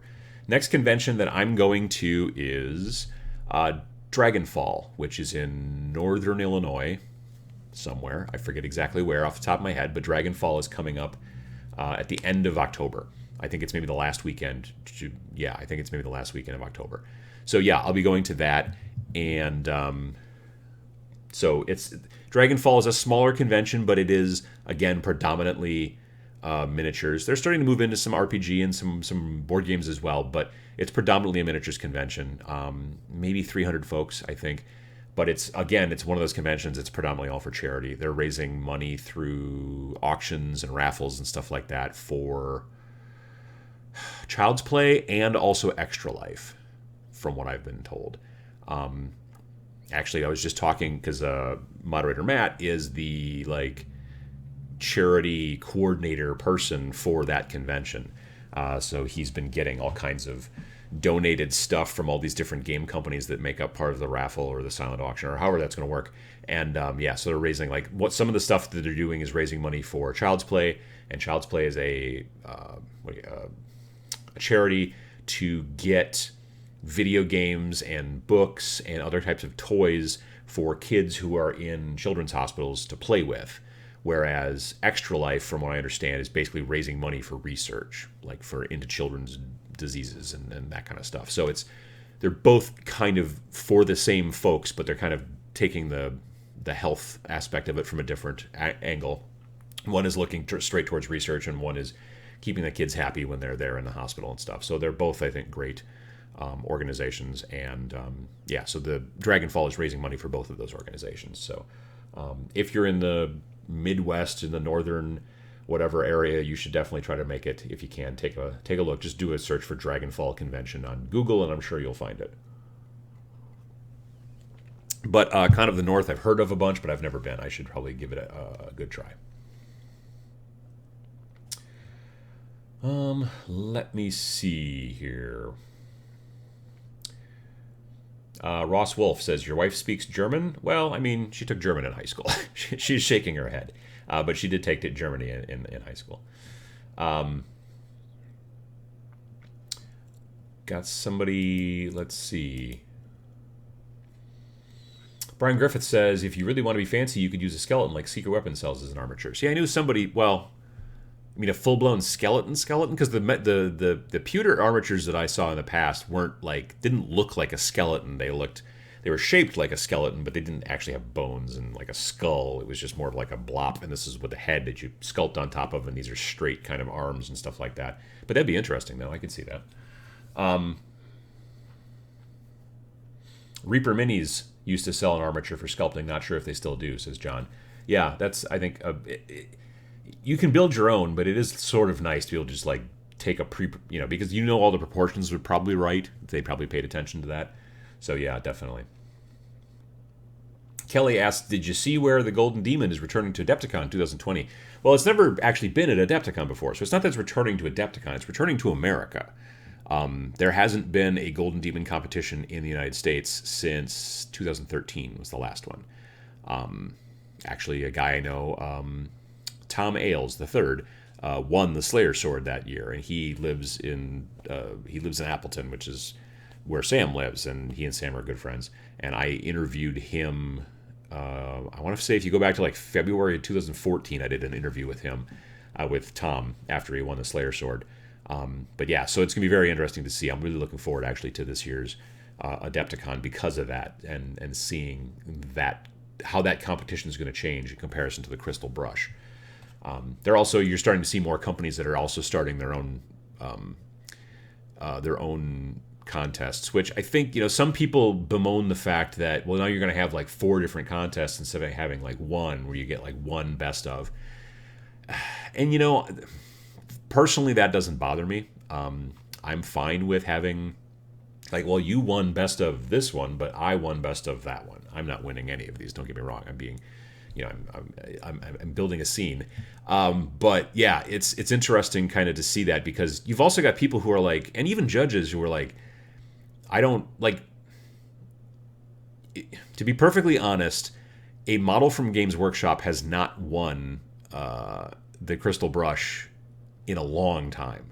So the fact that you can paint those models if you're interested in doing that and still expect to win something because it's their competition, that's fine. But then Creature Caster last year did an event, and I think they're doing another one this year. And so that way, if you're into the big, cool resin Creature Caster stuff, you can be painting that, which might not win like the big overall, because the big overall at Crystal Brush the last several years have all been stuff that's been custom scratch built by a team or by somebody and then painted generally by somebody else. And so I like the fact that the competition is a little bit more, and it's going to sound bad, but a little bit more commercial oriented. These are models that you could expect to buy and paint yourself if you wanted to, as opposed to like, I could never paint that model because there's only one in the world and it was hand sculpted by these guys, and then now it's painted by that guy and now it won $10,000 or whatever. And so I think that's also cool. Also the fact that many of these competitions, like I don't think that there's a money fit prize for the for the Golden Demon, which I think is also interesting, because I think then you don't get people who are trying to win 10 grand. You get people who are trying to win a trophy. And I think that there's different motivations behind that. So I dig that. So Lemur Crazy says, in a few years, 3D printing will be better. So learn ZBrush for sculpting instead of, physical sculpting, like, using green stuff or putty or whatever. I personally agree with you. I'm not going to lie. I generally prefer to draw digitally now because I can control Z when I screw up. And same thing if I was going to get into sculpting right now. Personally, myself, I would be more likely to do it digitally. But it's different strokes for different folks. Some people will do all of their coloring and shading and all kinds of stuff like that digitally, but the original drawing they still do in pencil on a piece of paper. Or they do even their inking, and then they go back later and do all the coloring and all that stuff digitally. Some people completely eschew, just do not do any of that stuff in digital. They only they do everything completely hand done, and then they scan it at the end because it needs to be scanned so it can be reproduced for whatever reason. So yeah, it depends on the person. Some people think, oh, this is really, this is the way I want to do it. And some people think it's best to start physical and then move to digital. I would probably prefer personally to just go straight to digital, but it's up to, the person. It's up to the artist to decide how they want their process to be done. But that being said, you're right. It's going to be, as time goes on, the digital sculpting, I think, is going to become more important. So for the very reason that you mentioned, the 3D printing, I definitely get that. Snowfight says $0 for a winner is a good thing for a paint competition, in my opinion. I agree. I'm kind of along the same lines. Adron says, I have only entered my Warhammer store anniversary painting competition, which is about 20 people with max 6 hours to paint. I've done it twice now purely for the fun and somehow won yesterday. Oh, well, congratulations. That sounds great. I definitely, I don't ever see myself painting for any kind of competition because it's not what I'm into. But it's always cool to see like smaller competitions and see like what kind of comes out of it. The big ones are obviously really cool too, like at the big convention, seeing like the best of the best and the cream of the crop and all that kind of stuff. But I also like seeing like what's happening in the local scene too. I think it's cool. Eric Poole says, what 3D sculpting program do you use? Oh, I don't yet. I've kicked around the idea, but I have not really gotten down that road. I've been mainly trying to get a little bit more back into drawing here and there, which is more two-dimensional in that situation.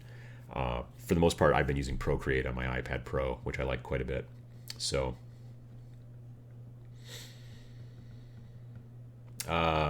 Emil says, what is that mint green thing in the background?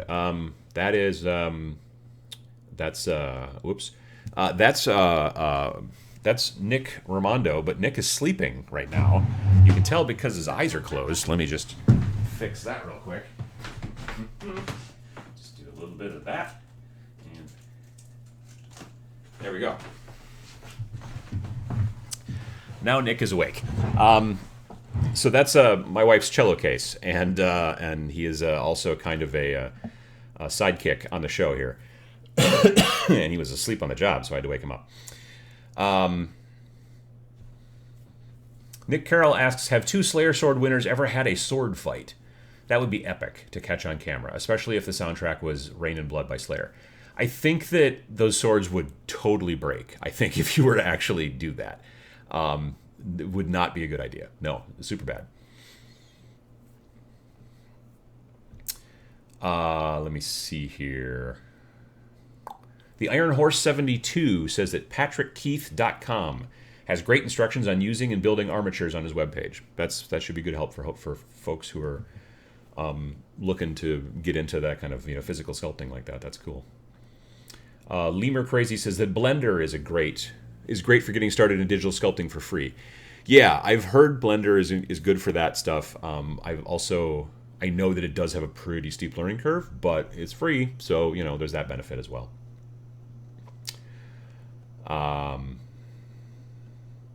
David asks, attend any historical conventions like Historicon and Fall In, run by the Historical Miniature Gaming Society? I haven't. There is in January of every year, like real early January, there's a convention in Appleton, which is like just half hour away, called TundraCon. I think it's called TundraCon.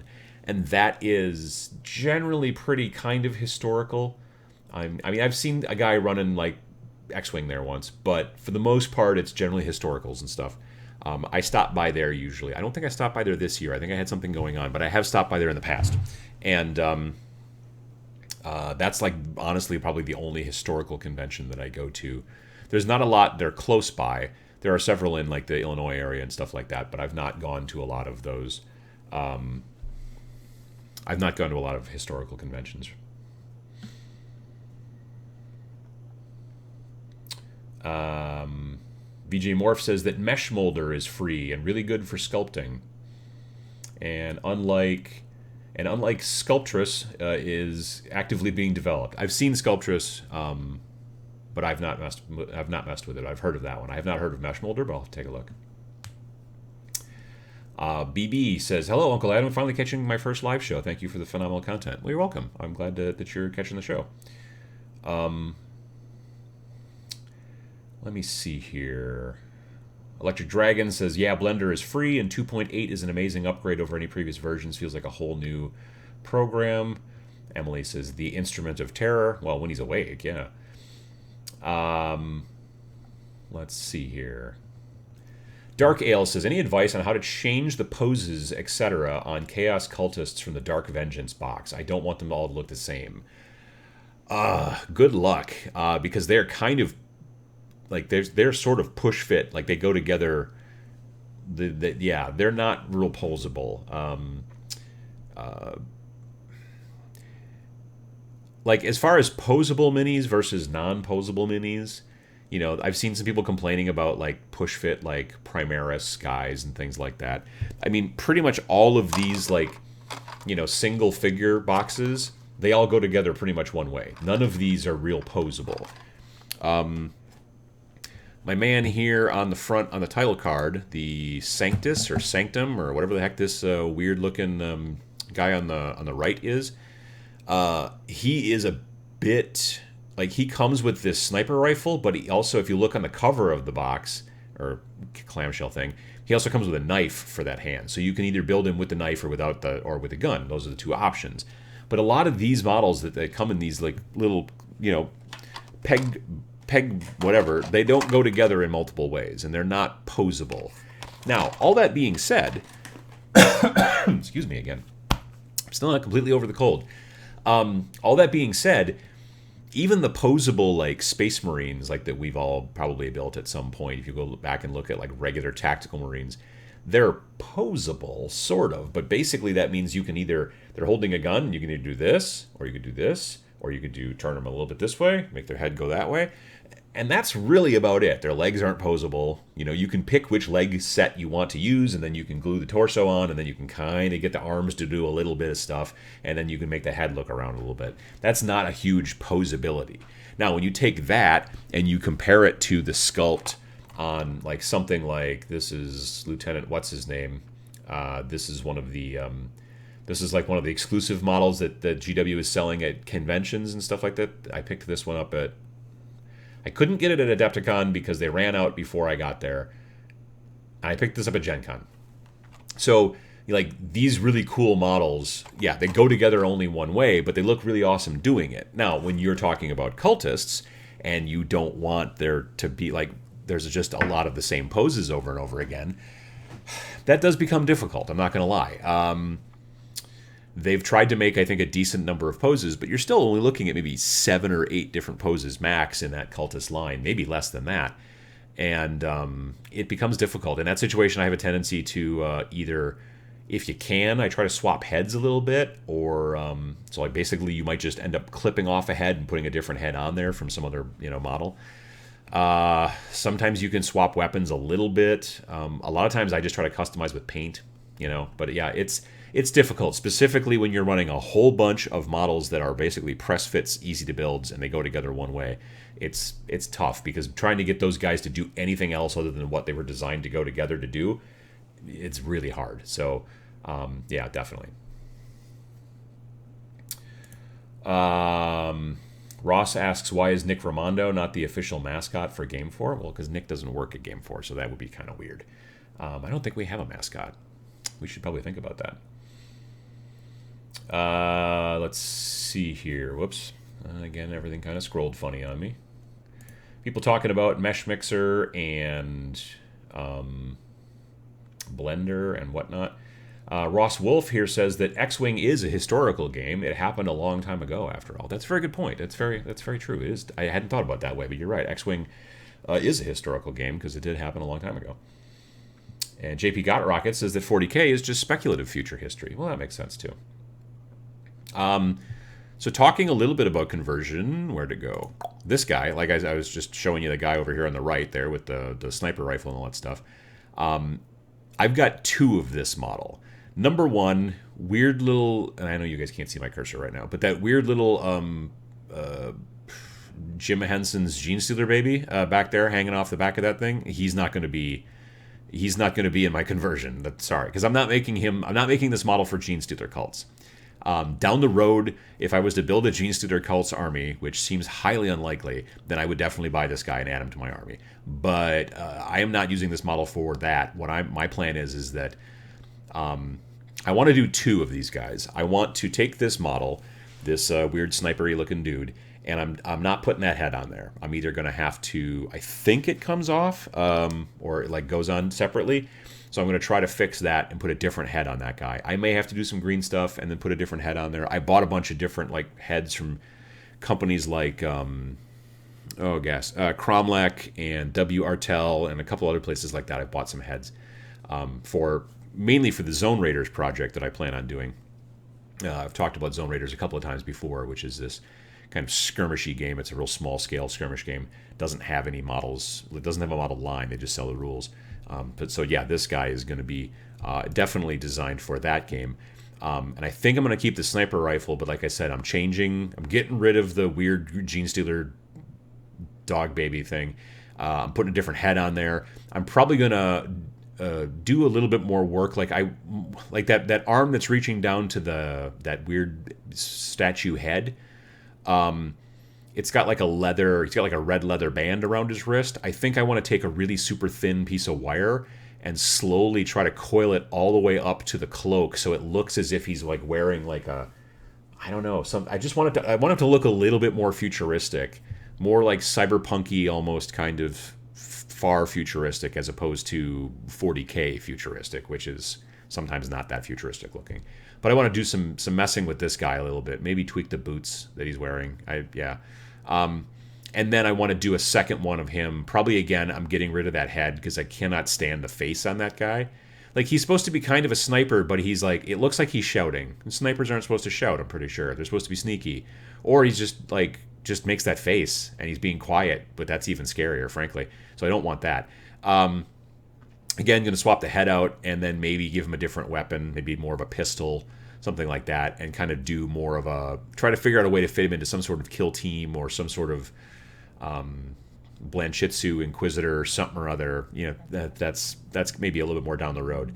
The build that I'm going to use him for Zone Raiders, that's coming up sooner versus later. So that's why I want to work on him and do that kind of stuff. And like I said, I'm going to modify Big Tubby and make him carrying a big machine gun of some sort, is the plan.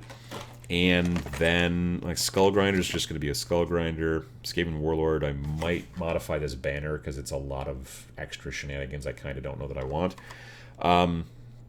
Yeah, it was a fun little trip, just kind of a little day trip, and stayed overnight. But picking up a bunch of these, like, weird little kind of figures that I find hard to find in my local area. That's one of the benefits of stopping into game stores, that when you're on traveling, when you're on the road and you're someplace and you just stop into local game stores, you find stuff that, like, you'd never come across maybe in your local area, but, like, for some reason, because maybe it sells really well and it's never on the shelves, but here it doesn't sell, so you can find it easily. If you are traveling and going places and you want to find your local game store, the closest local tabletop game store to you, I would suggest that you download the GameFor app, and then you can use that to find your closest game store as you're out on the road doing things that you're doing on the road. The GameFor app has over 6,600 stores in it currently in our database. I would say is probably the most complete database of stores, tabletop gaming stores, I think in the world. I could be wrong. I'm going to see if I can type in the thing here. So http www.imgamefor.com. I don't even know if that worked. Oh, it did. Good. So yeah, again, it's my day job. GameFor, it's great. It's a good app. And if you are traveling a lot and you want to find local game stores, because if you just type in game store into Google, a lot of times you get GameStop and places that sell used video games and things like that. But when you want to find tabletop gaming stores, our app is the bomb, I think the kids say. So yeah. Excuse me. All right. So, Corvus Games Terrain says, if you're looking to get into Blender, check out the Blender Guru on YouTube. That's pretty much how I started. Oh, that's kind of cool. Blender Guru. The name Blender, like, it's interesting. Like, it makes me think of, like, there was that old school kind of YouTube channel, I think it was called Will It Blend, where they would just take stuff, and there was this company that made, like, these super powerful, like, food blenders, and they would just have a guy, like, in a lab coat, and he would take, like, an iPhone and throw it in there and then see if it would blend. I used to watch those videos a lot. They were funny. That's old school YouTube is what that is right there. Like, maybe even pre-YouTube. Now that I can think of it.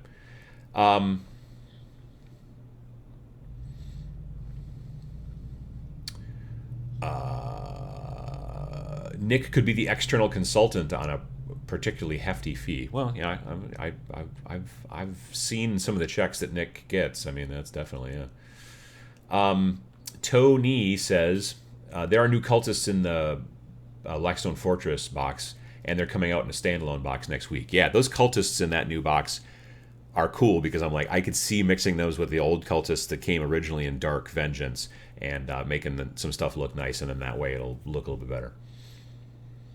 Oliver says the cultists die so quickly that no one will ever notice that they look the same. Yeah, there's something to be said for that too. I agree.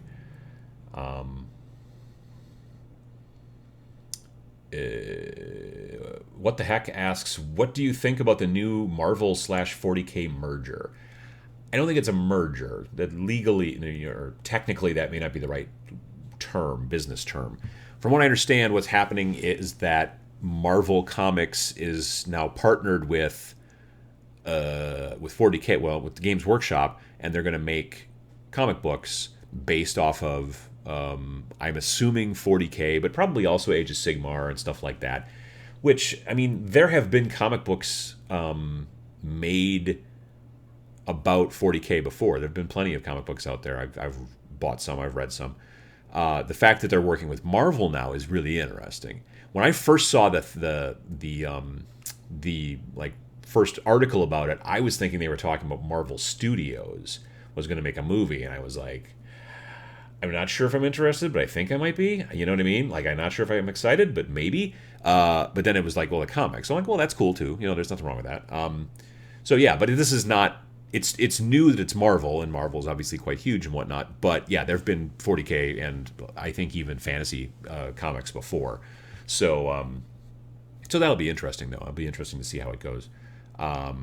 Honestly, I think the writers are going to be the most important thing for those things, because I personally generally find that those stories can really stand or fall depending on the writers. Although, if I hate the artwork, I'm not going to read a comic, just straight up. I'll just read a story. I'll go back to Black Library, and that's fine. So if I hate the artwork, it's not going to work out. I've got friends I know that are like, well, I don't care about the artwork. I only read comic books for the stories. And I say, you do know that they make books, right? Because that's like way quicker. Like, you can read a single book and get about as much text as you will get in 3 years of a comic when they come out monthly like that. So yeah, that's why I'm a big fan of the artwork. But if the story's dumb, I'm probably not gonna. Well, I might buy one or two just to look at the artwork and stuff like that and try to get inspired. But I need both good story and good artwork. So hopefully they can pull that off. That'd be very cool. Let me see here. People talking about the Blackstone Fortress cultists. Draken. I'm probably mispronouncing that. What is your favorite tabletop game? If not favorite, then what do you find yourself playing most? These days, the game I'm playing most is probably still Kill Team. I'm in a campaign with a friend of mine right now, so yeah, Kill Team is probably my main jam as that's concerned. I do want to start playing Star Wars Legion soon. Hopefully, I've got my 800 point, technically 799 since the recent points update. It was 797, and then when they were like, oh, now we're changing points on a bunch of stuff, and I was like, oh man, if I have to redo my list, and then I punched it all into Tabletop Admiral, which is this website where you can like do all your list building, and I punched it back into Tabletop Admiral, and it came up to 799. I was like, sweet. So anyway, yeah. So Star Wars Legion is the short answer to the long answer, and that's the other game that I'm looking forward to starting to play soon too. Let's see here. Pavlos says, thank you for the conversion inspiration. Currently painting a Khorne Blood Reaver with a Stormcast arm and hammer implanted on his back. Well, that sounds kind of fun. Let's see here. Paul Noxie says, first time that this has happened, having to repaint parts of a Dreadnought as my old Mephiston red is a different shade to the new pot that I just opened. I've heard about that sometimes colors change. So, yeah. Oh. I've got a kitty who's got something. He's got like a cough or something lately. Blech. That doesn't sound like a cough. You just kick out a big hairball? No. Ugh. But he's trying real hard. I think he's got a hairball, and he's working on it. But man, he woke us up at like 4 o'clock this morning making a whole bunch of noise, and now he's doing it again. You might be able to hear it in the background. It's one of the benefits of cat ownership. Stepping on hairballs sometimes. Let's see here. Ashes to Ashes UK. Changing the subject entirely, have you seen the Blood Bowl Lizardmen team? I saw that there's going to be one. I haven't seen the sculpts yet, but I did see that they're going to be making a Blood Bowl Lizardmen team, which is not as good as a Lizardmen team for Warcry, but I'll take it. Because then I can use them either for Blood Bowl and or for Blitz Bowl. At least I'm assuming at some point. I mean, I don't think they're going to... Well, they'd have to come up with cards for Blitz Bowl to make it work, but we'll see. Yeah. But at the very least, I could, use them for Blood Bowl and paint them, and that'd be fun too. So, yeah. Whoops. Again with the scrolling. Where are we at? There's me typing about GameFor. Let's see. Where's your... yes. Hail and Clan, I'm just curious. Why do you prefer Warhammer 40,000 over Warhammer Fantasy or Age of Sigmar? I guess I've just been more of a science fiction fan than a fantasy fan. Like, I do have a 1,000-point completed and painted Chaos list for Age of Sigmar, and I've got a Death list that's going to be 1,000 points. A lot of it's built. Some of it's painted. And then my third army down the road someday is going to be Stormcast because I want to try doing those guys. So yeah, I do like I haven't played Age of Sigmar in a while, but I do enjoy it, and I also enjoy Warcry. Like I'm warming up more to Warcry because of just like some of the models and things like that. Like I'm in the process of almost finished building Corvus Cabal, which are basically the bird boys, and then I want to do the Iron Golems that came in the starter box, and I want to do the terrain. So that's hopefully part of today is finishing up the Corvus Cabal this afternoon afterwards. And then I want to get started on this week on the terrain because it's very cool. And I know there's some resources out there, videos and such, that are like, this is how you build the terrain so that it's a little bit more modular. So I want to follow those as well. But yeah, in general, I've just always been a bit more of a sci-fi nerd than a fantasy nerd. So that's one of the reasons why I do have a tendency to go a little bit more into the 40K versus the other stuff. Let's see here. What else have we got? VJ Morph says you need to swap the head for the head of the Muppet Genestealer baby with the base on the mini. Well, that'd be kind of weird. I'm going to hold on to that weird, Jim Henson's baby whatever Muppet Genestealer guys. I'm going to hang on to that piece and maybe use it in something else later on. I did kick around the idea of trying to put a different head on that guy, though. I just don't know what it would be, but it would be kind of funny. If I could find like a clown head, that'd be kind of funny and scary. So you got that going. John Ashley Smith says the Chaos Marauder Horseman kit has 17 heads for 5 models. Great for 40K cultist conversions, swap model bits between Age of Sigmar and 40K for unique conversions. Absolutely. Step 1 in conversions is don't ever throw anything away. Let me back that up. Don't throw away garbage. Throw away like things that are garbage. Like don't say, well, I'm going to hold on to this old milk jug because conversions. Don't. I didn't say that. What I'm saying is that when you get a kit for 40K or any kind of game like that, and there's a sprue, a lot of companies will give you more pieces than you need because they want to give you options. You build one option and you save the rest of the stuff. Clip it off the sprue, put the sprue into your sprue box. I'm going to do a video soon, actually, about how to use sprues for things and why you shouldn't just chuck them or recycle them.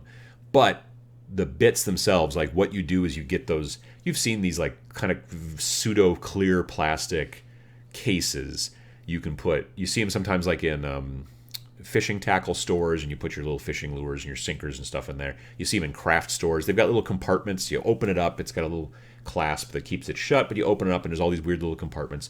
Get yourself one of those or a bunch. I was actually just at the dollar store. Hang on. And I bought a bunch of these things. So like these organizer cases, this was $1. And so I bought a bunch, 4. Turns out it cost $4. So anyway, these types of things are great for keeping your bits in so that later on when you're trying to find a head or a left arm or a plasma pistol or whatever, you can just go and look in those little things and go, oh yeah, there's a hole, that's where I put all those. And then you can do your conversions kind of quickly and efficiently, and it's kind of great. So whenever I get done building a model set, there's any leftover pieces on that thing, I go through and I clip them and I put them in those types of things. Like I have one that's just for Chaos. I have one that's just for like Black Templars when I first started building that army. Some of that stuff's, you can move into other Space Marines, but a lot of that stuff, like the actual real Black Templar bits, like really best work on Black Templars because they've got, the cross thing on them and all that jazz.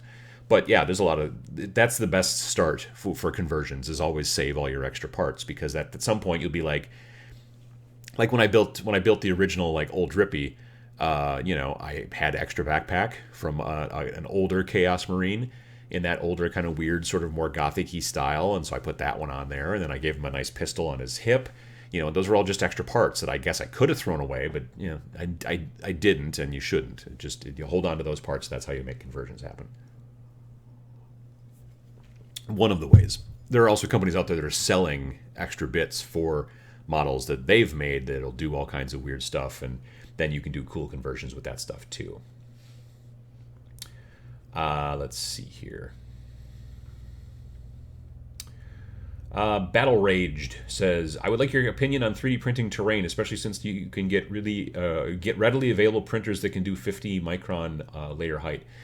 Yeah, I think I'm using a bunch of 3D printed terrain from both Corvus Games and from Imperial Terrain for my Star Wars Legion stuff. The thing that I'm finding with what do you call it, with like filament printers, FDM printers, which are the normal, like you've got a spool of plastic and it goes and the head moves around, all that stuff. Those types of 3D printers, those are fine for terrain. There's certain types of terrain it doesn't work super well on. If you were trying to build very smooth science fiction spaceship kind of stuff, you're going to see like the little lines sometimes. But if you're building dungeon tiles that are very organic and bumpy to begin with, you kind of have a tendency not to see those lines as much. If you're building like a building that's supposed to look like it's made out of concrete, those little lines, you can just, especially if it's a sci-fi game, like I just am like, well, yeah, they 3D printed the building. I mean, what are they? You thought they built like a big form and poured concrete in there to make this building? No, they just 3D printed the building. They set up a scaffolding and it went to town. We can do that already in 2019, as it turns out. So in sci-fi games, there's no reason not to do that. So yeah, I like that type of 3D printing stuff for terrain. I think it works great. And there are tons of companies out there that are selling the files, the STL files, very inexpensively. So you can go through and find all kinds of cool files that you like, buy them for cheap, and then print as many of them as you want. And that's kind of the point.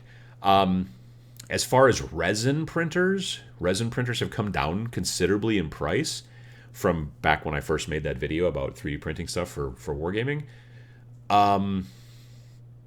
Resin printers, they've come down quite a bit in price. Some of them, the resin is still very smelly, and you may not want it in your house. Also, the resin is very sticky, and there's a lot of process. You don't just like pop it off the thing when you're done and like, cool, now I have myself a model, like you do with a filament printed 3D thing. You pop it off the plate, and then maybe you sand it, and then you start priming and go to town. With resin printers, you have to be putting on gloves. You pop it off the plate, and you have to drip it over a thing, and so you're not because it'll get everywhere. And then you have to give it, I think, some sort of alcohol soak, and then to get the last remaining wet like resin that's not cured off of there. And then you have to put it in some sort of thing and like blast it with UV. Depending on where you live, sometimes you can just put it outside if it's a nice sunny day, and that'll do the job. But a lot of people also will use like those things that you like if you get, I don't know, it's something to do with like gel coated nails for like at the nail salon. They make these things that just blast the UV.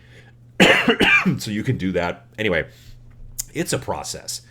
But yeah, almost no little tiny lines. They look great and everything like that. But the other thing too is that's the case with resin is a lot of the resin printers, amazing, super tiny detail, great. Also kind of fragile.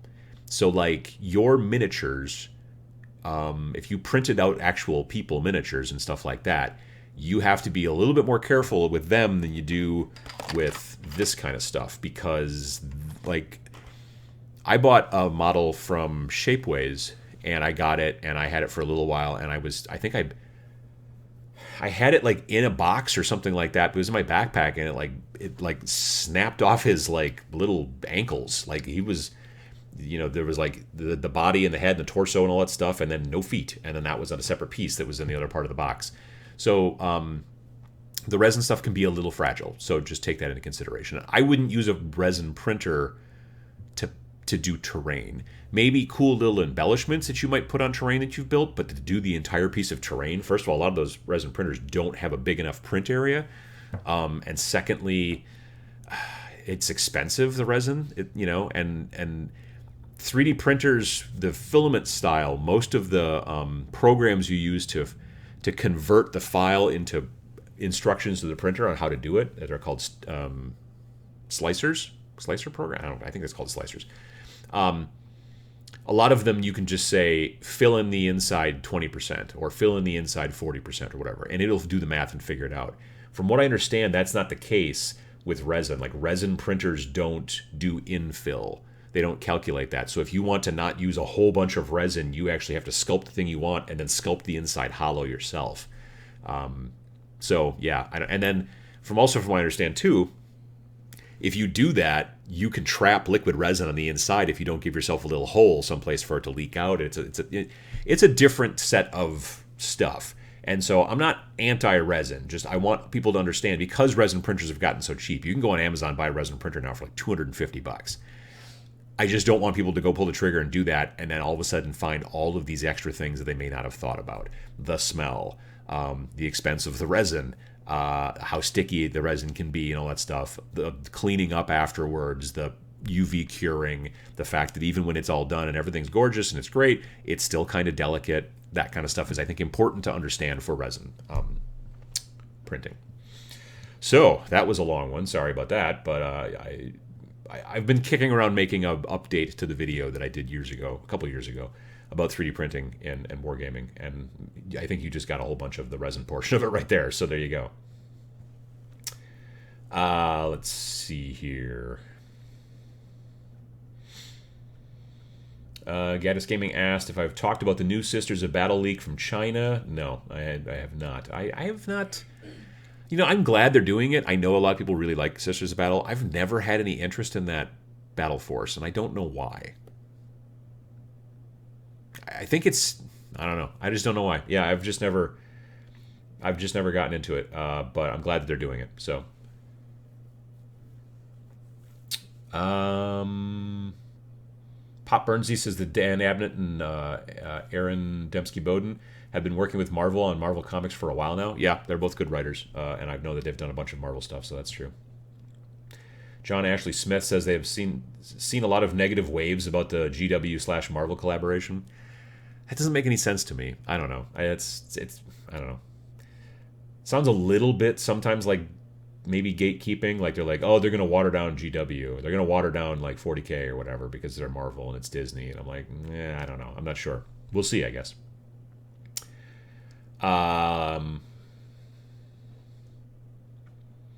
Let's see. What else have we got? I don't know. Edge Dono says, don't know how late I am. First time catching this live. How you doing? I'm doing well. How are you doing? Hope you're doing well. Oliver says, for comics, artwork gets you in the door, story keeps you around. Me personally, very much looking forward to the Marvel cooperation. Again, like I said, if the artwork is good and the story is good, then I'm more interested by a long shot. If either of those is lacking, I become less interested. Ben says, it's really interesting that you mention inspiration. If these comics from Marvel coming out with the Games Workshop stuff inspire me and other gamers to paint more minis and play more games, then that's great. A lot of people are looking at it when it's in the spotlight like that with the company like what's his name there? Yeah, absolutely. Let me see here. Well, Uncle Adam's snapping ankles like Allen Iverson. Oh, that wasn't my intent. It's just, like I said, it was kind of fragile. Nurgling says, hey, Tabletop Minions, how do I get in touch with you about an idea I have? You could, if you go to my YouTube channel and you go to the About page, I think there's an email link there. That's probably about the best way to get a hold of me. Or you could send a message through Facebook, but the email is probably better. Facebook is sometimes squirrely at best. Let's see here. VJ Morph says, Adam seems to know a lot about nail salons. Oh, do I? I remember once I was at Walmart for something, and at our local Walmart there's a nail salon in the like the front area. There's like a bank or like a little banklet, I don't know, and then there's this little nail salon. And I was just walking by, like I purchased my thing, and I'm like walking on the way out. I just happened to glance into this nail salon, and there's a woman in the chair, and I think she's getting like a pedicure. I think it was a pedicure. And the person who was doing the pedicure was like a absolutely stereotypical like Wisconsin outdoorsy kind of male. Like he had a beard, he was wearing like a trucker cap, he had a flannel shirt on. Like he looked like as soon as he was done here, he was going to go out and hunt some deer. And he was painting her nails, but I could tell even from a distance that he was like, I do this thing when I'm trying to like be very, like if I'm trying to do something that's very like just it's very small. I have this steadying tongue where the tongue comes out the side of my like I'm trying to get it, and he was like doing that as he was painting her nails, and I'm like, how did he get hired there? Is this his business? It was just the strangest thing. It was interesting. Like, you didn't expect that. You usually expect to see somebody that you would expect to see in one of these places working, but he was like, I mean, I guess he was maybe a freelancer. I don't know, but it was very interesting. I swear it wasn't me though. I can't wear trucker hats. My head's too big. So yeah, it was refreshing to see someone that doesn't look like, that or whatever is normally there. Excuse me. Jonathan says the best container I've ever found for bits was the bead containers at Hobby Lobby because they have the curved side, lets you get the pieces out easy.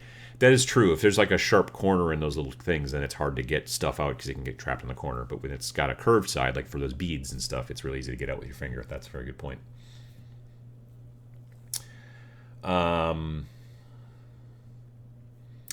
Let's see here. John J asks, can you share the weather settings that you look for outdoor spray can priming? Normally, it's actually on the can. A lot of times the cans will tell you like what the best temperature is, like the temperature range and the humidity range. So I would actually look at that. That's not a bad place to take a look there.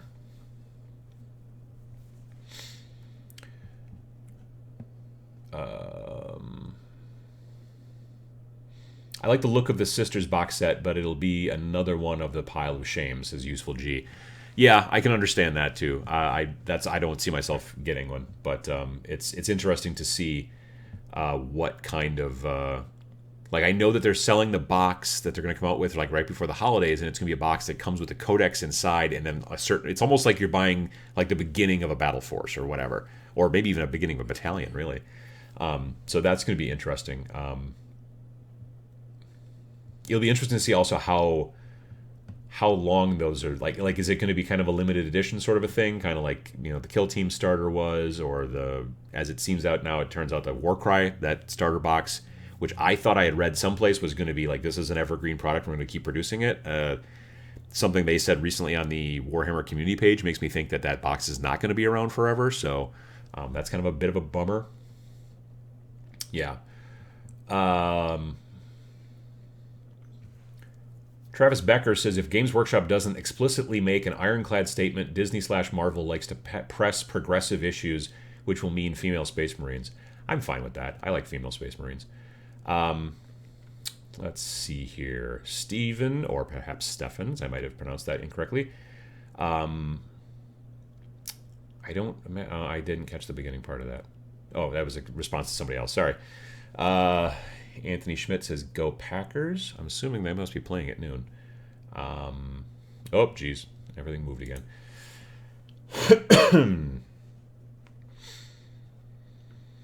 Adron says, I continue to resist the Bandai Marine. Mostly don't like them trying to force me to rush in on it. Well, I mean, I understand the, like, you need to get it before it's gone, because I'm sure that for like the quality of it, like just from the renders that I've seen, and I think that these are production images, not like computer renders. Some of them are computer renders, but I think some of them are actually, like, I've seen the actual model unpainted. They had them in a case at Gen Con. So they are really, really, like, I think like every finger is posable. I mean, like they're super high. It's not just like a what do you call it? Like it's not like a Star Wars guy, where they're just kind of like my elbows don't move, that kind of thing. They're really very posable. Even the feet, like the feet on them, they're segmented, so you could have them on like a toe almost. You know what I mean? Like there's a lot of points of articulation there, and I think it's a neat looking model that way. So I bet they probably are a pain in the butt to build. So the fact that they're able to create 9,000 of them, 9,000 is a strange number. Like, I don't know where. Like, why not 10,000? Why not 9,000 is odd, but yeah. So I think that they're just trying to be proactive and let people know this is going to probably sell out. But on the other hand, it also could just be marketing going, you should better buy it because it'll sell out, because maybe it won't. I mean, are there enough people out there that are interested in buying an 8-inch, action figure, and doing that and having it sit around? Obviously, like in anime, there are a lot of like figurines and things like that people dig. And I don't know if it's necessarily got as big of a crowd here in, Games Workshop land, but we'll see. I think this is a big experiment for them to see if they want to keep doing this and working with Bandai and doing that kind of stuff. Maybe they'll make a Tau one. Maybe they'll make a. I mean, they could make an orc potentially down the road. It'd be interesting to see. Yeah, so I don't know. It'll be very interesting. I'm interested to see what it looks like when it comes. I'm interested to see when it comes because it sounds like it's going to be good into 2020 before it actually shows up. But we'll see. So. John Jones says, "So whose cello is that behind you?" That is my wife's cello. The name of that cello is, well, that's the cello, but the case is named Nick Raimondo. So,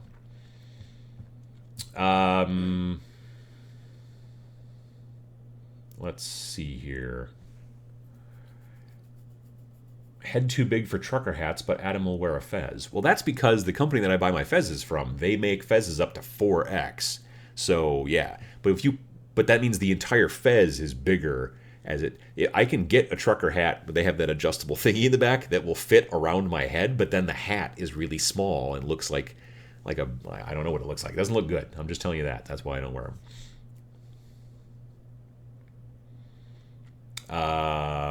Trucker fez, says Draken. No, that's not a fez with like a mesh back would actually be kind of nice because then you could wear it in the summer. Let's see here. Pile of Shame is exactly why I haven't looked at Warcry. Can't keep up with the Warhammer Underworlds and Blackstone Fortress. Yeah, I mean, I've seen a lot of people post recently and complain. They're like, oh, Games Workshop's putting out too much stuff. I'm like, well, you don't have to buy all of it, as it turns out. Pick the things you like and then buy those things, and don't buy the things you don't like. Or maybe you like it, but you don't like it. You know what I mean? Like, that's the thing, is that I remember the days where we got 2 codexes a year, and it seemed like they put out about maybe half a dozen new kits in an entire year, and like that was it. Sometimes in a year you'd get 3 codexes, and that was a banner year. But like it was like very little anything, and so they just expected you to keep buying the stuff that was already out there, and that was fine. But it's difficult to get new people in the hobby when you're like 2 choices were like either buy a 2,000 point army of 40k or a 2250 army of Warhammer Fantasy. Those are your 2 choices on getting into the game. And so yeah, now they've got Kill Team and Warcry and Underworlds and all these other ways to be able to get in that are more skirmishy and smaller. They're selling books. They're selling kids books. They're going to be doing comics and like all this kind of stuff. And it makes sense, and it's also part of the reason I think why they've been doing the best that they've done in decades, potentially, as far as business is concerned. And so that's cool. But yeah, like I see a lot of models that I'm like, that's cool, but I really don't have any. Like, I do buy a bunch of models. I'm not going to lie, but I do also I always have a plan for like, this is what I'm going to do with it. But sometimes I see models, I'm like, that's a super cool model, but I'm never going to build that army, Now, one of the big benefits of stuff like Kill Team and Warcry is that, well, I'm not going to build that army, but I might build a Kill Team. And that's part of their plan, which makes sense.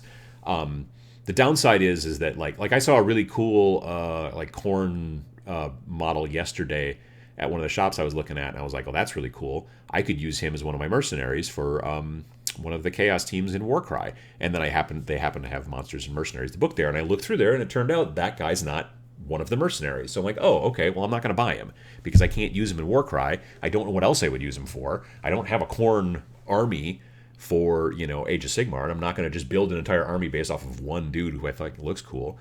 There are times when you're like, I don't even care if I'm ever going to play him. I just want to build him and paint him, and that's fine too. But I do find if I'm going to be able to build him and paint him and also use him in a game, I'm more likely to buy. But I also, like I didn't buy the airplane game, Aeronautica Imperialis. Like Games Workshop sent me a copy of it to take a look at and everything like that, but I don't see myself buying any of the add-on stuff and all that jazz. And there's been a lot of different models, like that new dwarf dude, Gotrek, whatever his name is. I haven't bought him either. I mean, he's a great looking like dwarf model and everything like that. I know he's very well beloved, but I don't have a dwarf army, and I just don't see myself getting them. So I like the fact that they're putting out a lot of stuff because it gives people choices. But when people are like, oh, but there's so much stuff, I can't buy it all. Well, don't. I mean, you shouldn't, really, probably. Unless you're like some sort of completionist collector person, well, good luck. Then, good luck keeping up. It's going to be tough. So,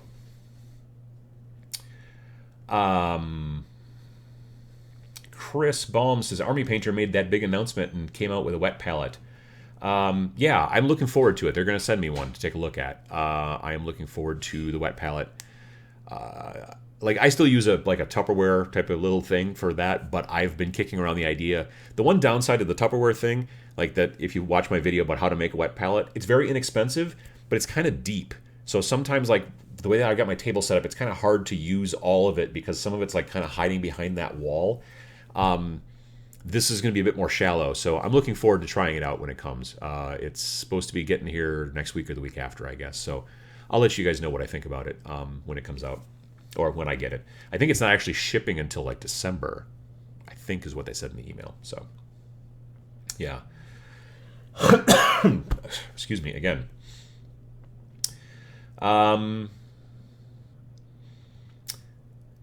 JMPOBANZ, Jumpo Bands. Sorry, I'm messing that all up. You can play with unpainted minis, but you can't play with unpurchased minis. That's true, I suppose. That's true. But eventually, you will die under a pile of minis in your hobby room. That's also a possibility. So, on that note, I'm going to end today's show because it's 11 o'clock my time. I hope that you guys had a good time, and I hope you maybe learned something and maybe had some conversations back and forth with other people in the chat, because that type of thing, that type of community is something that I'm trying to foster here as well. So, yeah, as far as conversions go, if you haven't tried it before, give it a try. Swap some heads, maybe change a gun here and there, that kind of stuff. Just get in there with your hobby knife and try not to hurt yourself. I've done the same. Yeah, definitely. I think conversions is cool because it gives you another avenue to kind of bend the game to the way you want it to be, and I think that's a neat thing. It's another thing I think it's interesting about tabletop wargaming in comparison to video gaming, and so that's one of the things I like. Anyway, so thanks again for coming by, and we'll see you in 2 weeks for the next Every Other Sunday show? ? Or am I going to be at the place? Am I going to be at... Oh, gosh, no. No. Next one should be fine. Next Every Other Sunday show will be great. It'll be on the 20th, and I will still be here. And I will not be at Dragonfall. I mean, I'll be at Dragonfall, but I don't think I'll be at Dragonfall during a show, so we'll be good. Okay. Schedule's fine. So have a good day, everybody, and get some stuff converted.